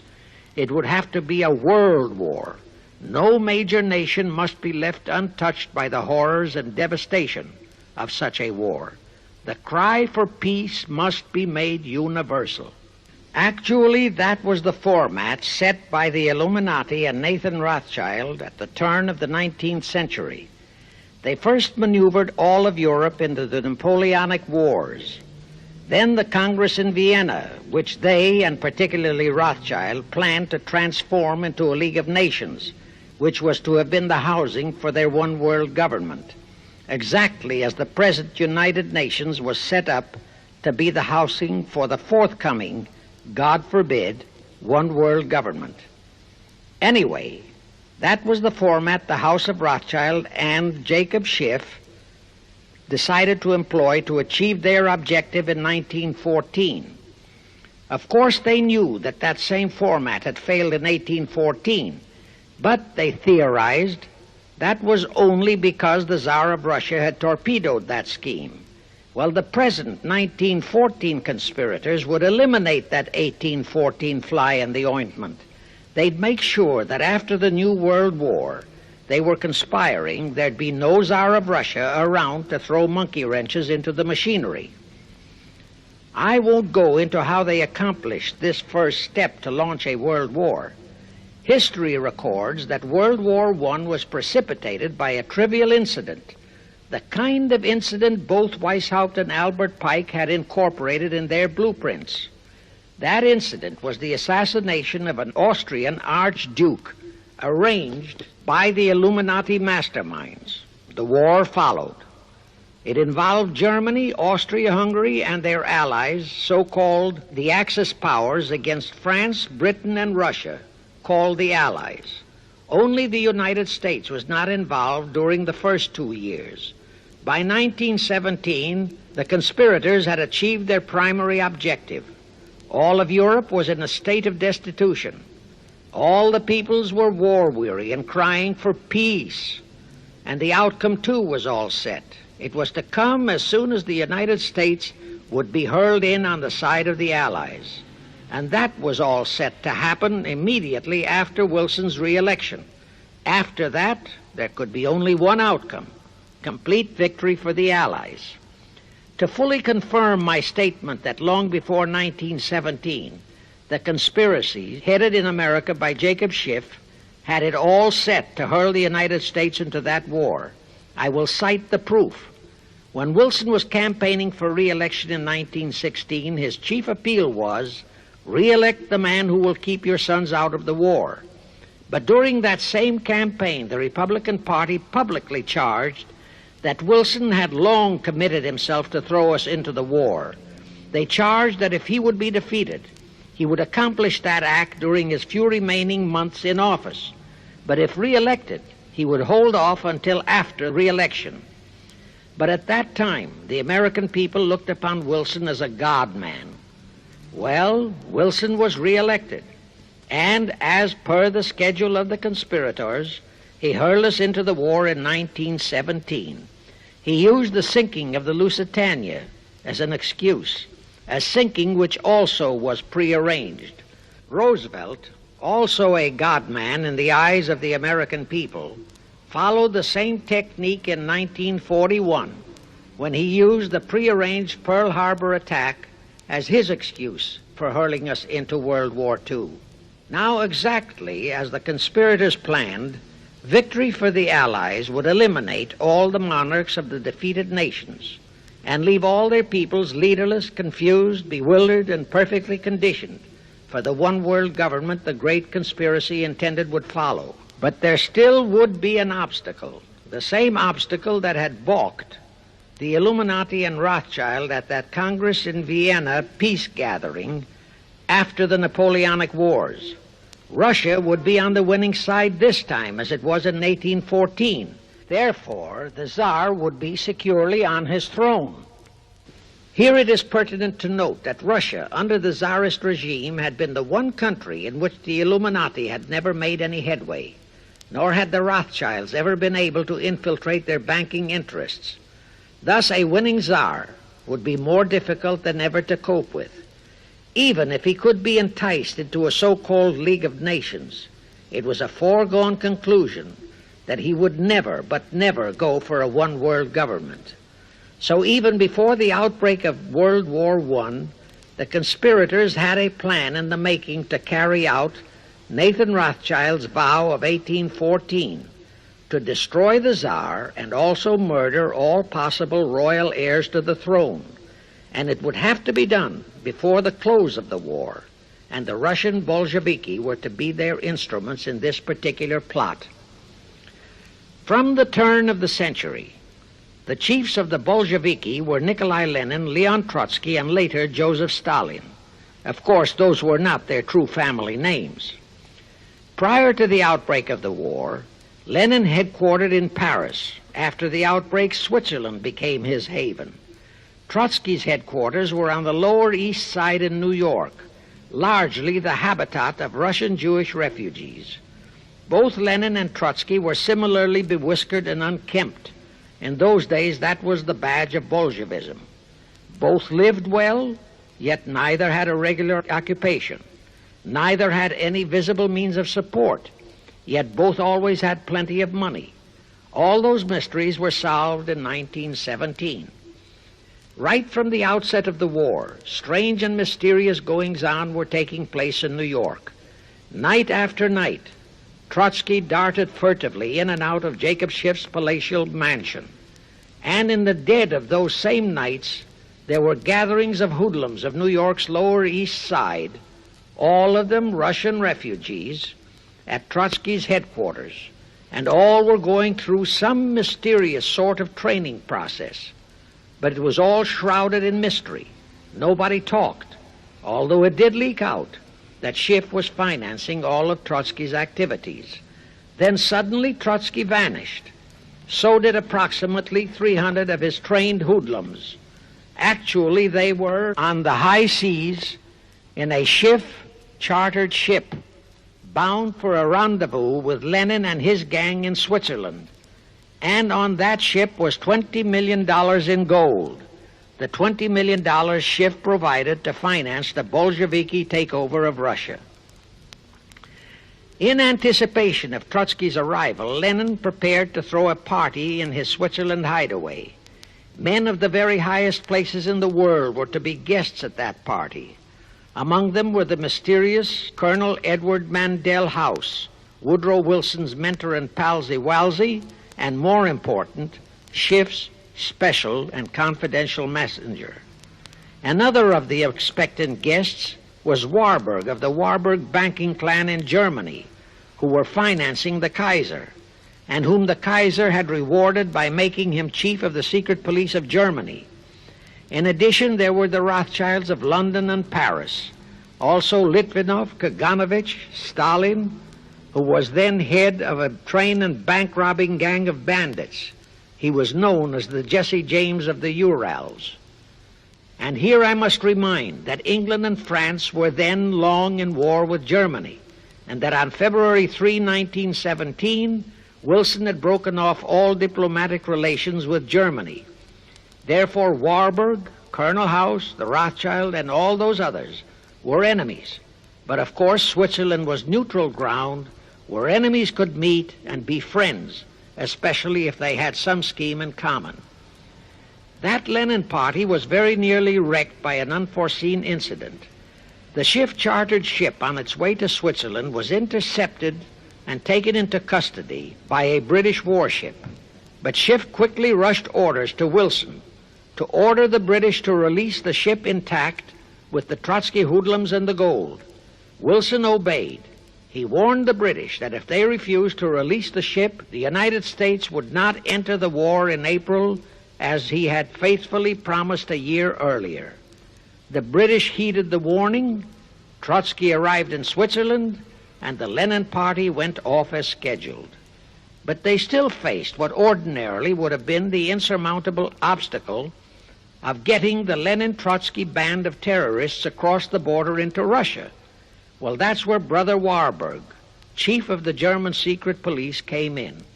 He loaded all those thugs into sealed freight cars and made all the necessary arrangement for their secret entry into Russia. The rest is history. The revolution in Russia took place, and all members of the royal Romanov family were murdered.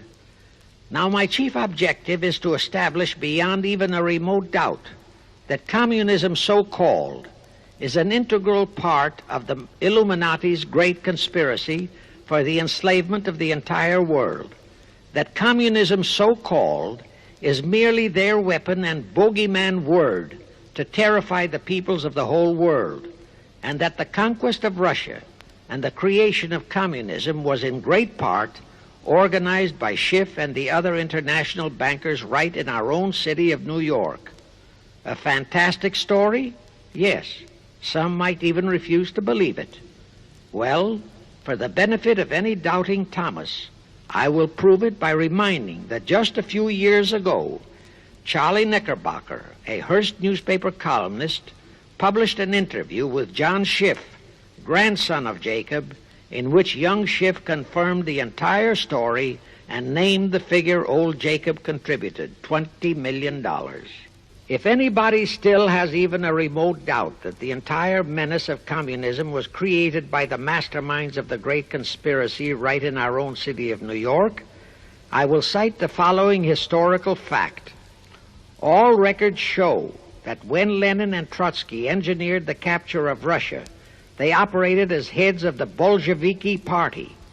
Now, Bolshevism is a purely Russian word. The masterminds realized that Bolshevism could never be sold as an ideology to any but the Russian people. So in April 1918, Jacob Schiff dispatched Colonel House to Moscow with orders to Lenin, Trotsky, and Stalin to change the name of their regime to the Communist Party and to adopt the Karl Marx Manifesto as the constitution of the Communist Party. Lenin, Trotsky, and Stalin obeyed. And that year of 1918 was when the Communist Party and the menace of communism came into being. All this is confirmed in Webster's Collegiate Dictionary, 5th edition. In short, communism was created by the capitalists. Thus, until November 11, 1918, the entire fiendish plan of the conspirators worked perfectly.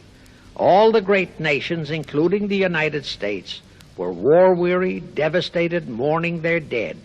Peace was the great universal desire. Thus, when it was proposed by Wilson to set up a League of Nations to ensure peace, all the great nations, with no Russian Tsar to stand in their way, jumped on that bandwagon without even stopping to read the fine print in that insurance policy.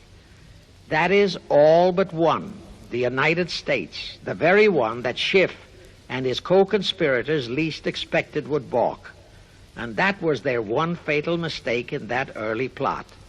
You see, when Schiff planted Woodrow Wilson in the White House, the conspirators assumed that they had the United States in the proverbial bag. Wilson had been perfectly built up as a great humanitarian. He supposedly became established as a God-man with the American people. There was every reason for the conspirators to have believed that he would easily hornswoggle Congress into buying the League of Nations sight unseen, exactly as the Congress of 1945 bought the United Nations sight unseen.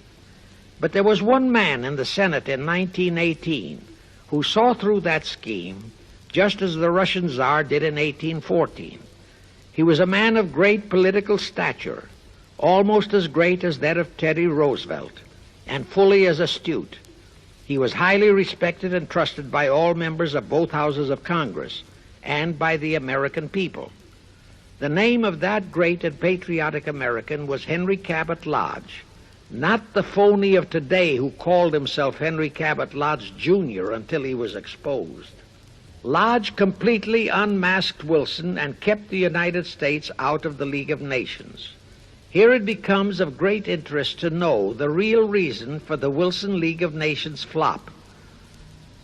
As I previously stated, Schiff was sent to the United States to carry out 4 specific assignments. Number 1, and most important, was to acquire complete control of the U.S. money system. Number 2, as outlined in the original Weishaupt Illuminati blueprint, he was to find the right kind of men to serve as stooges for the great conspiracy and promote them into the highest offices in our federal government, our Congress, our U.S. Supreme Court, and all federal agencies, such as the State Department, the Pentagon, the Treasury Department, etc. Number 3, destroy the unity of the American people by creating minority group strife throughout the nation, especially between the whites and blacks as outlined in Israel Cohen's book. Number 4, create a movement to destroy religion in the United States, with Christianity to be the chief target or victim. In addition, he was strongly reminded of the imperative directive in the Illuminati blueprint to achieve full control of all mass communications media, to be used to brainwash the people into believing and accepting all of the maneuverings of the great conspiracy. Schiff was warned that only control of the press, at that time our only mass communications media, would enable him to destroy the unity of the American people. Now then, Schiff and his co-conspirators did set up the NAACP, the National Association for the Advancement of the Colored People, in 1909. And in 1913, he set up the Anti-Defamation League of the B'nai B'rith. Both were to create the necessary strife. But in the early years, the ADL operated very timidly, perhaps for fear of a pogrom-like action by an aroused and enraged American people. And the NAACP was practically dormant because its white leadership didn't realize that they would have to develop firebrand Negro leaders, such as Martin Lucifer King, for one, to spark the then completely satisfied and contented mass of Negroes. In addition, he, Schiff, was busy developing and infiltrating the stooges to serve in all high places in our Washington government and in the job of acquiring control of our money system and the creation of the 16th Amendment. He also was very busy with the organizing of the plot for the takeover of Russia. In short, he was kept so busy with all those jobs that he completely overlooked the supreme job of acquiring complete control of our mass communications media, That oversight was the direct cause for Wilson's failure to lure the United States into the League of Nations, because when Wilson decided to go to the people to overcome the opposition of the Lodge-controlled Senate, despite his established but phony reputation as a great humanitarian, he found himself faced by a solidly united people and by a loyal press whose only ideology was Americanism and the American way of life.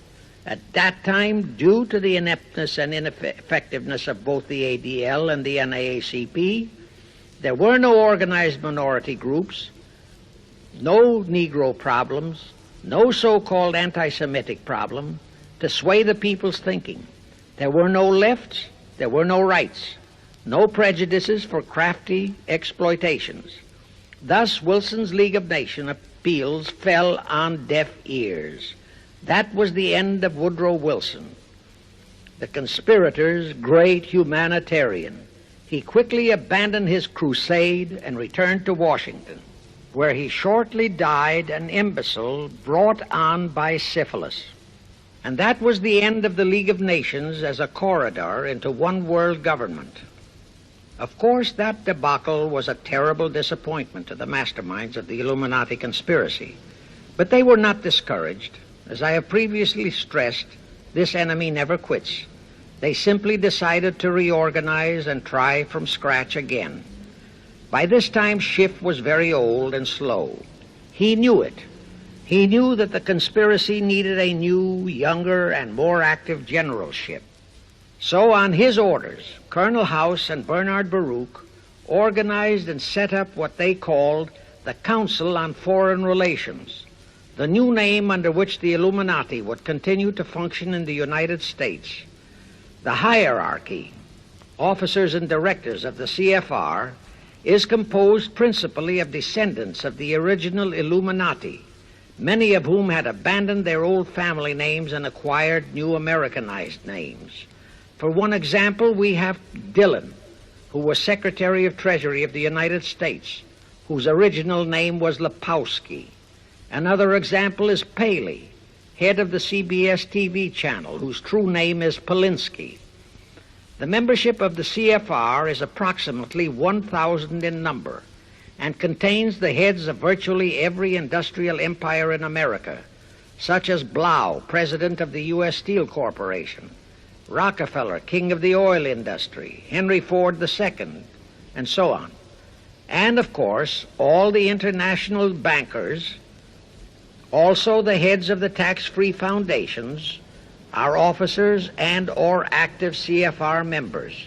In short, all the men who provide the money and the influence to elect the CFR chosen presidents of the United States, congressmen, senators, and who decide the appointments of our various secretaries of state, of the Treasury, of every important federal agency, are members of the CFR, and very obedient members indeed.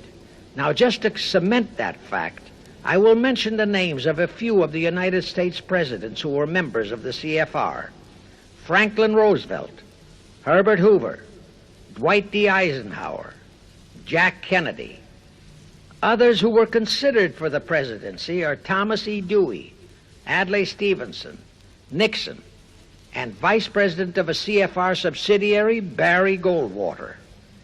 Among the important cabinet members of the various administrations, we have John Foster Dulles, Allen Dulles, Cordell Hull, John J. McCloy, Morgenthau, Clarence Dillon, Rusk, McNamara, and just to emphasize the red color of the CFR, we have as members such men as Alger Hiss, Ralph Bunch, Pasvolsky, Harry Dexter White, real name Weiss, Owen Lattimore, Philip Jeffy, etc., etc. Simultaneously, they were flooding thousands of homosexuals and other blackmailable characters into all the federal agencies from the White House down. Remember Johnson's great friend Jenkins and Bobby Baker? Now, there were many jobs the new CFR had to accomplish. They required much help. So their first job was to set up various subsidiaries to whom they assigned special objectives. I can't name all the subsidiaries in this recording, but the following are a few. The Foreign Policy Association, FPA, the World Affairs Council, WAC, the Business Advisory Council, BAC, the notorious ADA, Americans for Democratic Action, virtually headed by Walter Reuther, the notorious 1313 in Chicago. Barry Goldwater was, and no doubt still is, a vice president of one of the CFR subsidiaries. In addition, the CFR set up special committees in every state in the Union, to whom they assigned the various local state operations. Simultaneously, the Rothschilds set up similar CFR-like control groups in England, France, Germany, and other nations to control world conditions and cooperate with CFR to bring about another world war. But the CFR's first and foremost job was to get complete control of our mass communications media. The control of the press was assigned to Rockefeller. Thus, Henry Luce, who recently died, was financed to set up a number of national magazines, among them Life, Time, Fortune, and others, which publish USSR in America. The Rockefellers also directly or indirectly financed the Cowles Brothers Look magazine and a chain of newspapers. They also financed a man named Sam Newhouse to buy up and build a chain of newspapers all over the country. And the late Eugene Meyer, one of the founders of CFR, bought the Washington Post, Newsweek, the weekly magazine, and other publications. At the same time, CFR began to develop and nurture a new breed of scurrilous columnists and editorial writers, such as Walter Lippmann, Drew Pearson, the Alsops, Herbert Matthews, Irwin Canham, and others of that ilk, who called themselves liberals, who proclaimed that Americanism is isolationism, that isolationism is warmongerism, that anti-communism is anti-Semitism and racism. All that took time, of course, but today our entire press, except for some local small-town papers and weeklies published by patriotic organizations, is completely controlled by CFR stooges, and thus they finally succeeded in breaking us up into a nation of quarreling, wrangling, squabbling, hating factions. Now, if you still wonder about the slanted news and outright lies you read in your paper, you have the answer. To the Lehmans, Goldman Sachs, Kuhn Loeb, and the Warburgs, the CFR assigned the job of getting control of the motion picture industry, Hollywood, radio and television, and believe you me, they succeeded. If you still wonder about the strange propaganda broadcasts by the Ed Murrows, Chet Huntley, Howard K. Smith, Eric Severide, Drew Pearson, and others of that ilk, you have the answer. If you wonder about all the smut, sex, pornography, and mixed marriage films you see in your movie theater and on your TV set, all of which is demoralizing our youth, you have the answer. The whole story of the CFR conspiracy takeover of our mass communications media is far too long to include in this recording, but you can find it in the News Bulletin number 125, entitled How to Get the Reds Out of Communications Media. It was published and brought up to date by the Cinema Educational Guild. It tells in detail how the press, the movies, TV, and radio have been, and still are, used to brainwash the people, to demoralize our youth, and they have been and still are encouraging and creating sympathy for the rioting Negro civil rights lawlessness. You can get a copy of this news bulletin by writing to the Cinema Educational Guild, Post Office Box 46205, Hollywood, California. Now, to refresh your memory, let's go back for a moment. Wilson's flop had torpedoed all chances of transforming that League of Nations into the conspirators' hoped-for one-world government housing. So the Jacob Schiff plot had to be done all over again, and they organized the CFR to do it. We also know how successfully the CFR did that job of brainwashing and destroying the unity of the American people. But as was the case with the shift plot, the climax and the creation of a new housing for their one-world government required another world war, a war that would be even more horrible and more devastating than the First World War, in order to get the people of the world to again clamor for peace and a means to end all wars. But the CFR realized that the aftermath of World War II would have to be more carefully planned, so that there would be no escape from the new one-world trap, another League of Nations, that would emerge from the new war, the trap we now know as the United Nations. And they hit upon a perfect strategy to ensure that no escape. Here's how they did it.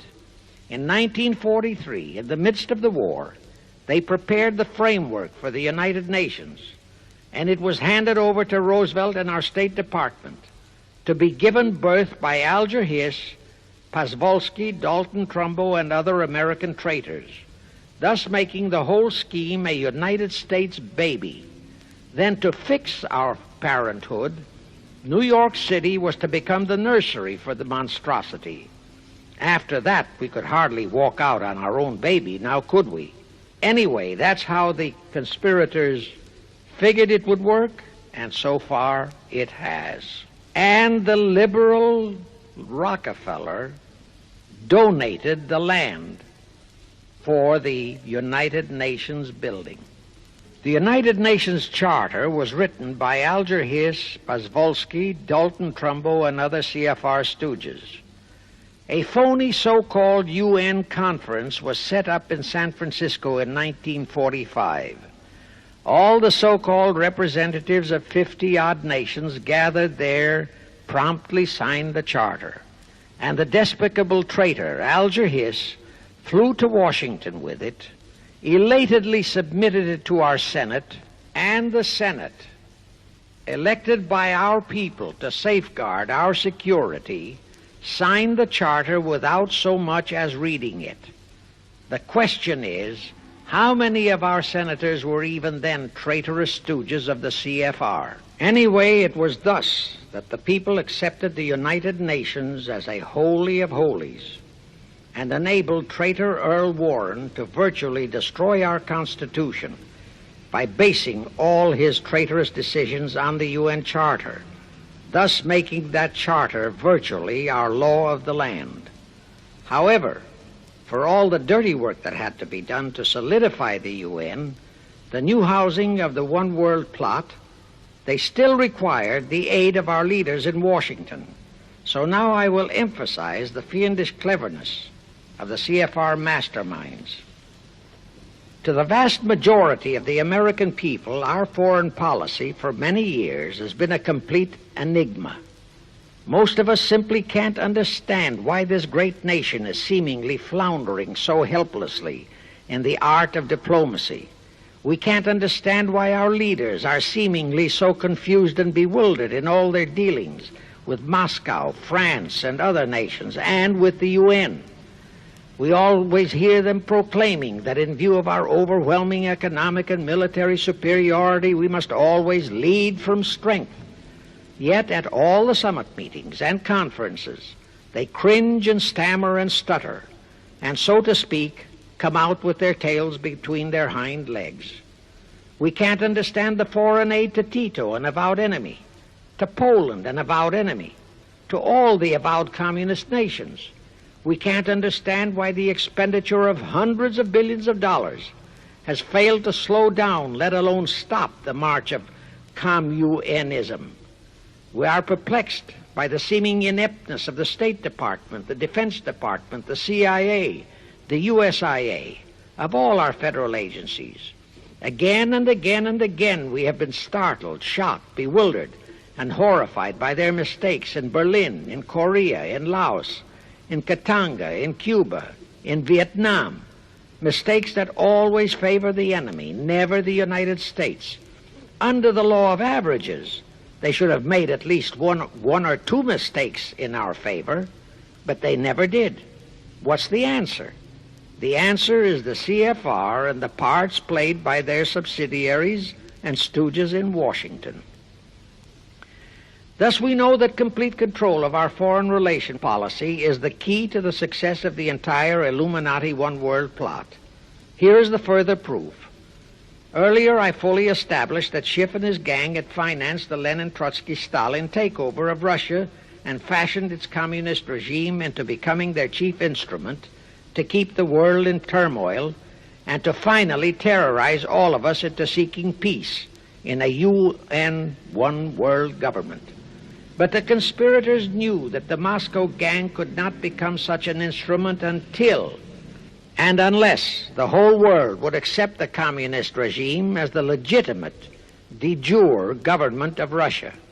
Only one thing could accomplish that: recognition by the United States. The conspirators figured that the whole world would follow our lead, and that's when the Wilson flop very nearly wrecked the entire plot.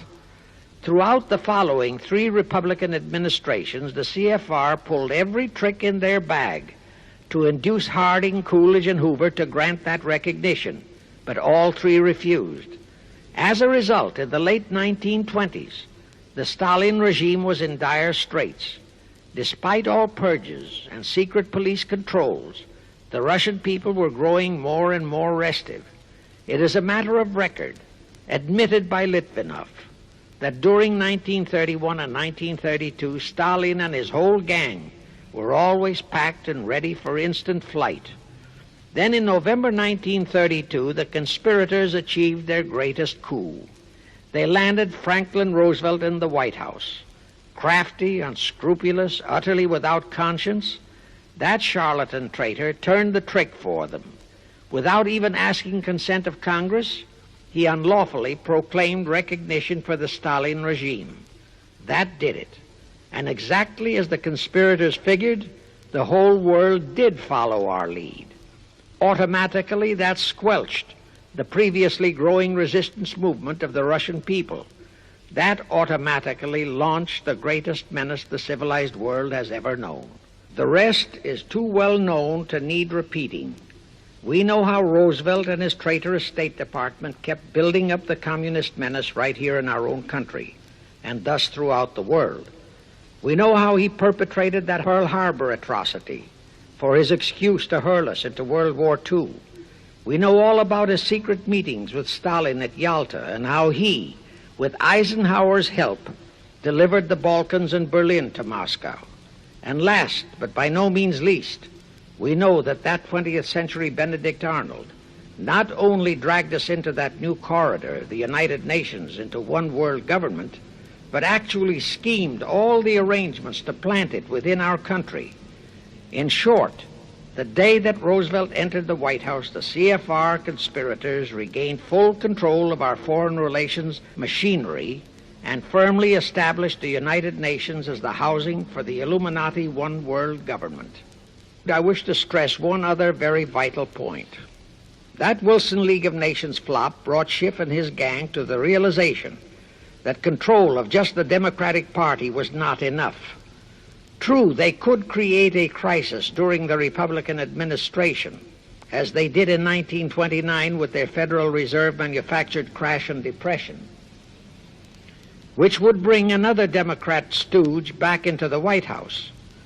But they realized that a 4-year disruption in their control of our foreign relation policies could play havoc with the progress of their conspiracy. It could even break up their entire strategy, as it almost did before Roosevelt saved it with his recognition of the Stalin regime. Thereupon, after that Wilson debacle, they began to formulate plans to achieve control of both of our national parties. But that posed a problem for them. Manpower. Stooges in the Republican Party also added manpower for the Democratic Party, because control of just the man in the White House would not be enough. They'd have to provide that man with trained stooges for his entire cabinet, men to head the State Department, the Treasury Department, the Pentagon, the CIA, the USIA, etc. In short, every member of the various cabinets would have to be a chosen tool of the CFR, such as Rusk and McNamara, also all undersecretaries and assistant secretaries. That would give the conspirators absolute control of all our policies, both domestic and, most important, foreign. That course of action would require a reserve pool of trained stooges, instantaneously ready for administrative changes and for all other exigencies. All such stooges would of necessity have to be men of national reputation, high in the esteem of the people, but they would have to be men without honor, without scruple, without conscience, men who would be vulnerable to blackmail. It is needless for me to stress how well the CFR succeeded. The immortal Joe McCarthy fully revealed that there are thousands of such security risks in all federal agencies. Scott McCloud unmasked thousands more, and you know the price Otepka has had to pay and is still paying for his expositions before a Senate committee of the traitors in the State Department. And you know that the men in the State Department who delivered Cuba to Castro have not only been shielded, but promoted. To the crux of the whole one-world government plot and the maneuvering necessary to create another League of Nations to house such a government. As I have already stated, the conspirators knew that only another world war was vital for the success of their plot. It would have to be such a horrifying world war that the peoples of the world would cry out for the creation of some kind of a world organization that could assure everlasting peace. But how could such a war be brought about? All the European nations were at peace. None had any quarrels with their neighboring nations. And certainly their tools in Moscow wouldn't dare to start a war. Even Stalin realized that it would mean the overthrow of his regime unless so-called patriotism would weld the Russian people behind him. But the conspirators had to have a war. They had to find or create some kind of an incident to launch it. And they found it in a little inconspicuous and repulsive little man who called himself Adolf Hitler. Hitler, an impecunious Austrian house painter, had been a corporal in the German army. He made the defeat of Germany into a personal grievance.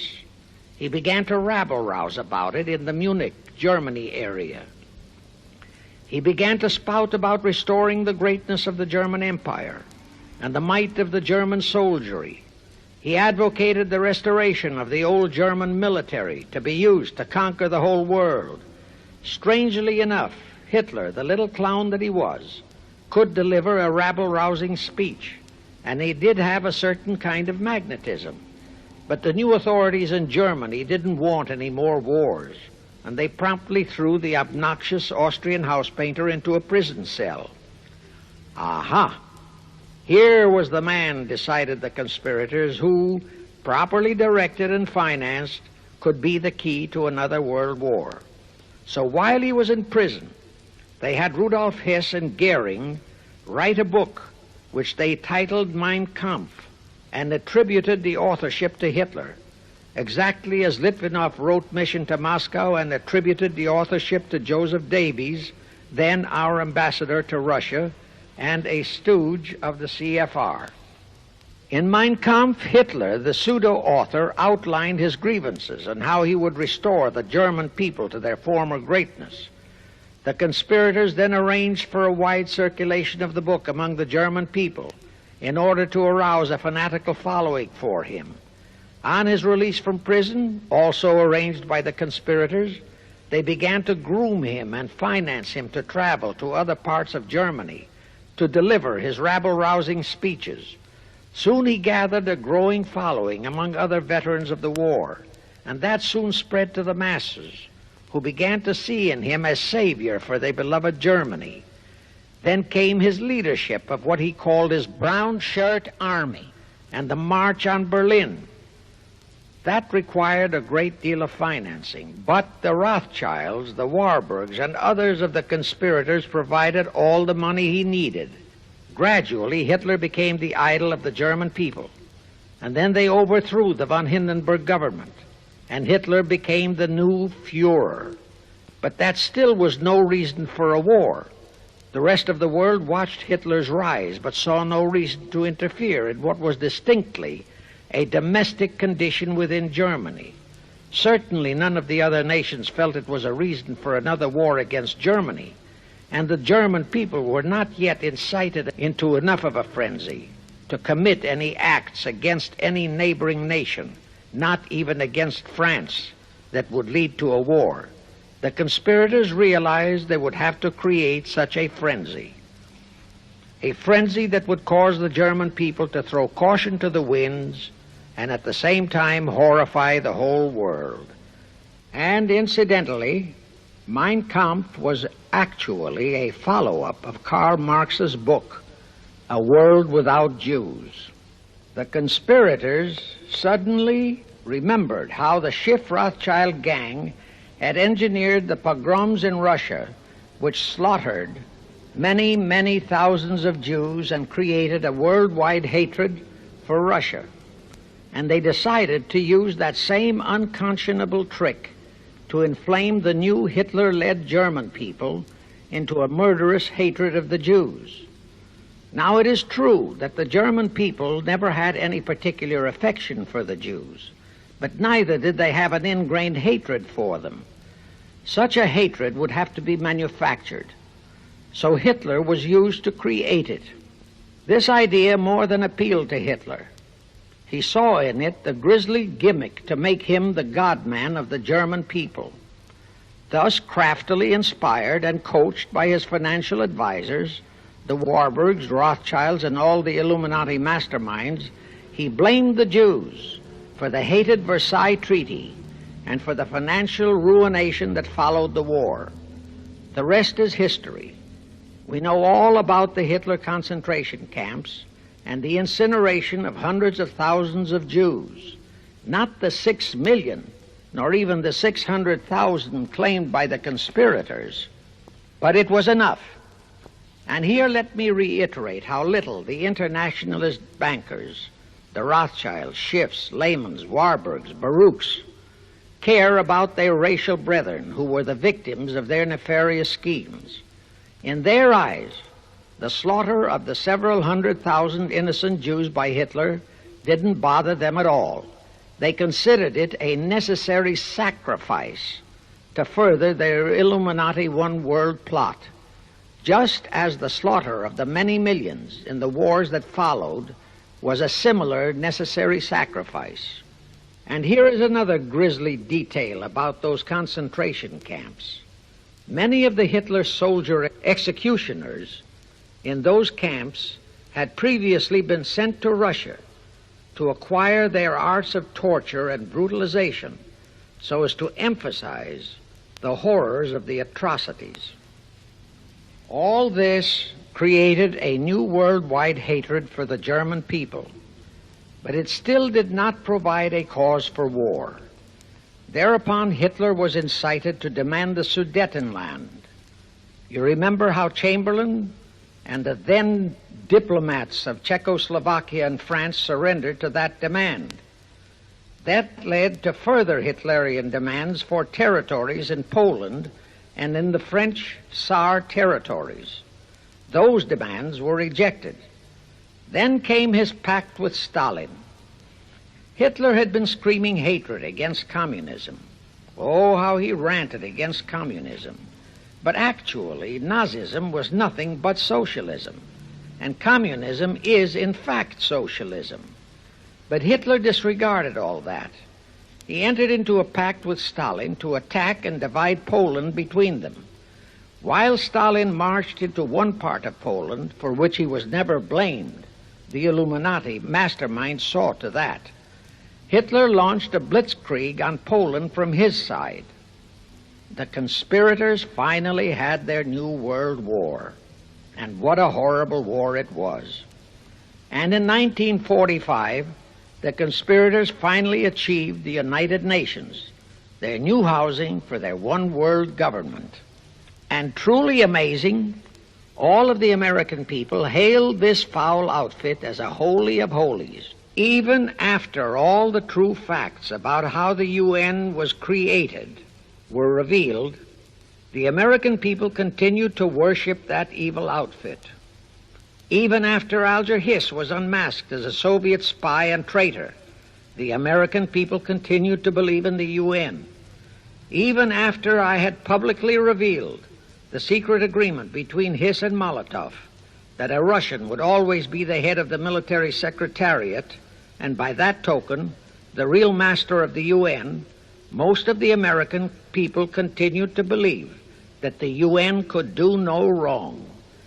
Even after Tryggvi, the first Secretary General of the UN, confirmed that Hiss-Molotov secret agreement in his book For the Cause of Peace, the vast majority of our people refused to lose faith in the UN. Even after the truth about the Korean War was revealed, how the Russian General Vasiliev, head of that UN military secretariat, was given a leave of absence by the UN so that he could take command of the North Koreans and Red Chinese who were fighting the so-called UN police action under our own General MacArthur, who by orders of the UN was fired by the pusillanimous Truman in order to prevent his winning that war. Our people still believed in the UN, despite our 150,000 sons who were murdered and maimed in that war. The people continued to regard the UN as a sure means for peace, even after it was revealed in 1951 that the UN, using our own American soldiers under UN command and the UN flag, in collusion with our traitorous State Department and the Pentagon, had been invading many small cities in California and Texas in order to perfect their plan for the complete takeover of our country. Most of our people brushed it off and continued their belief that the UN is a holy of holies. Do you know that the UN Charter was written by traitor Alger Hiss, Molotov, and Wyszynski? That Hiss and Molotov had made that secret agreement that the military chief of the UN was always to be a Russian appointed by Moscow? Do you know that at their secret meetings at Yalta, Roosevelt and Stalin, at the behest of the Illuminati operating as the CFR, decided that the UN must be placed on American soil? Do you know that most of the UN Charter was copied intact, word for word, from the Marx Manifesto and Russia's so-called Constitution? Do you know that the only two senators who voted against the UN so-called treaty were the only two senators who had read it? Do you know that since the UN was founded, communist enslavement has grown from 250 million to 1 billion? Do you know that since the UN was founded to ensure peace, there have been at least 20 major wars incited by the UN, just as they are now inciting a war against Little Rhodesia? Do you know that under the UN setup, the American taxpayers have been forced to make up the UN Treasury deficit of many millions of dollars because of Russia's refusal to pay her share? Do you know that the UN has never passed a resolution condemning Russia or her so-called satellites, but always condemns our allies? Do you know that J. Edgar Hoover said, "The overwhelming majority of the communist delegations to the UN are espionage agents"? And now, 66 senators voted for a consular treaty to open our entire country to Russian spies and saboteurs. Do you know that the UN helps Russia's conquest of the world by preventing the free world from taking any action whatsoever except to debate each new aggression in the UN General Assembly?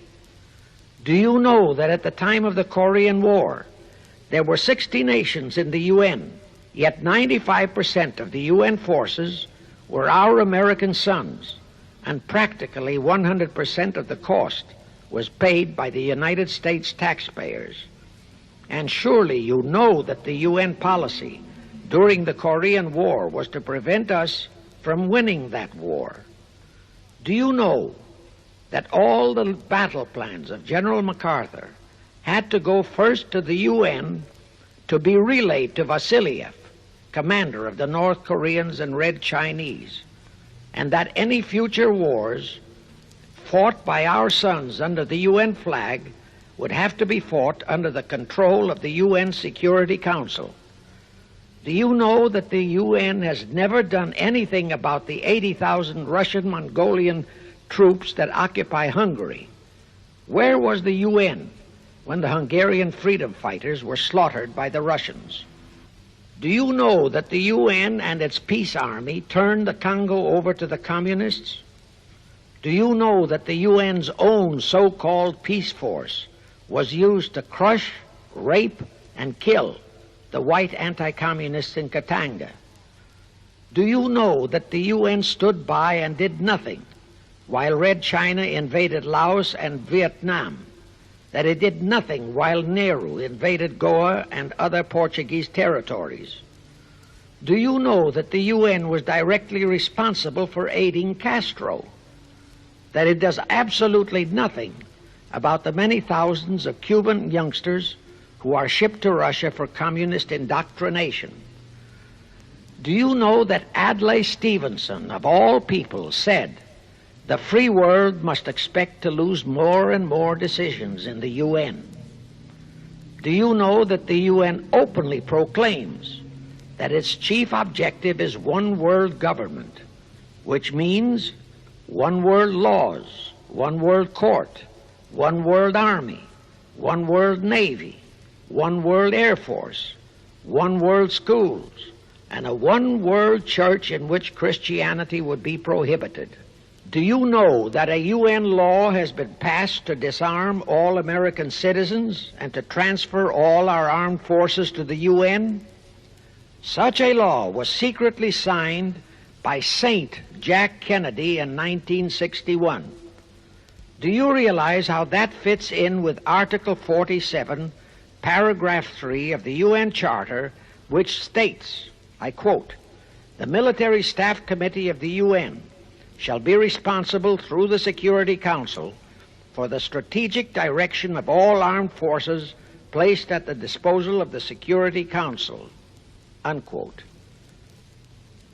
And when and if all our armed forces are transferred to the UN, your sons would be forced to serve and die under UN command all over the world. This will happen unless you fight to get the U.S. out of the UN. Do you know that Congressman James B. Utt has submitted a bill to get the U.S. out of the UN and a resolution to prevent our president from forcing us to support the UN embargoes on Rhodesia? Well, he has, and many people all over the country are writing to their representatives to support the Utt bill and resolution. And did you know that to offset the Utt bill and resolution, 50 congressmen, spearheaded by Schweiker and Moorhead of Pennsylvania, have introduced a bill to immediately transfer all our armed forces to the UN? Can you imagine such brazen treason? Is your congressman one of those 50 traitors? Find out and take immediate action against him, and help Congressman Utt. Now, do you know that the National Council of Churches passed a resolution in San Francisco which states that the United States will soon have to subordinate its will to that of the UN, and that all American citizens must be prepared to accept it? Is your church a member of the National Council of Churches? In connection with that, bear in mind that God is never mentioned in the UN Charter, and their meetings are never opened with prayer. The creators of the UN stipulated in advance that there should be no mention of God or Jesus Christ in the UN Charter or in its UN headquarters. Does your pastor subscribe to that? Find out. Furthermore, do you know that the great majority of the so-called nations in the UN are anti-Christianity, that the UN is a completely godless organization by orders of its creators, the CFR Illuminati? Now, Have you heard enough of the truth about the Illuminati's United Nations? Do you want to leave your sons and our precious country to the unholy mercy of the Illuminati's United Nations? If you don't, write, telegraph, or phone your representatives and senators that they must support Congressman Utt's bill to get the U.S. out of the UN and the UN out of the U.S. Do it today, now, before you forget. It is the only salvation for your sons and for our country. Now I have one more vital message to deliver. As I told you, one of the 4 specific assignments Rothschild gave Jacob Schiff was to create a movement to destroy religion in the United States, with Christianity to be the chief target. For a very obvious reason, the Anti-Defamation League wouldn't dare to attempt it, because such an attempt could create the most terrible bloodbath in the history of the world, not only for the ADL and the conspirators, but for the millions of innocent Jews. Schiff turned that job over to Rockefeller for another specific reason. The destruction of Christianity could be accomplished only by those who are entrusted to preserve it, by the pastors, the men of the cloth. As a starter, John D. Rockefeller picked up a young so-called Christian minister by the name of Dr. Harry F. Ward, Reverend Ward, if you please. At that time, he was teaching religion at the Union Theological Seminary. Rockefeller found a very willing Judas in this reverend. Thereupon, in 1907, he financed him to set up the Methodist Foundation of Social Service. And Ward's job was to teach bright young men to become so-called ministers of Christ and to place them as pastors of churches. While teaching them to become ministers, the Reverend Ward also taught them how to very subtly and craftily preach to their congregations that the entire story of Christ is a myth, to cast doubts on the divinity of Christ, to cast doubts about the Virgin Mary. In short, to cast doubts on Christianity as a whole. It was not to be a direct attack, but much of it by crafty insinuation that was to be applied in particular to the youth in the Sunday schools. Remember Lenin's statement, "Give me just one generation of youth and I'll transform the whole world." Then, in 1908, the Methodist Foundation of Social Service, which incidentally was America's first Communist Front organization, changed its name to the Federal Council of Churches. By 1950, the Federal Council of Churches was becoming very suspect. So in 1950, they changed the name to the National Council of Churches. Do I have to tell you more about how this National Council of Churches is deliberately destroying faith in Christianity? I don't think so. But this I will tell you. If you are a member of any congregation whose pastor and church are members of this Judas organization, your contributions are helping the Illuminati's plot to destroy religion and your faith in God and Jesus Christ. Thus you are deliberately delivering your children to be indoctrinated with disbelief in God and church, and which can easily transform them into atheists. Find out immediately if your church is a member of the National Council of Churches, and for the love of God and your children, if it is, withdraw from it at once. However, let me warn you, that same destroy religion process has been infiltrated into other denominations.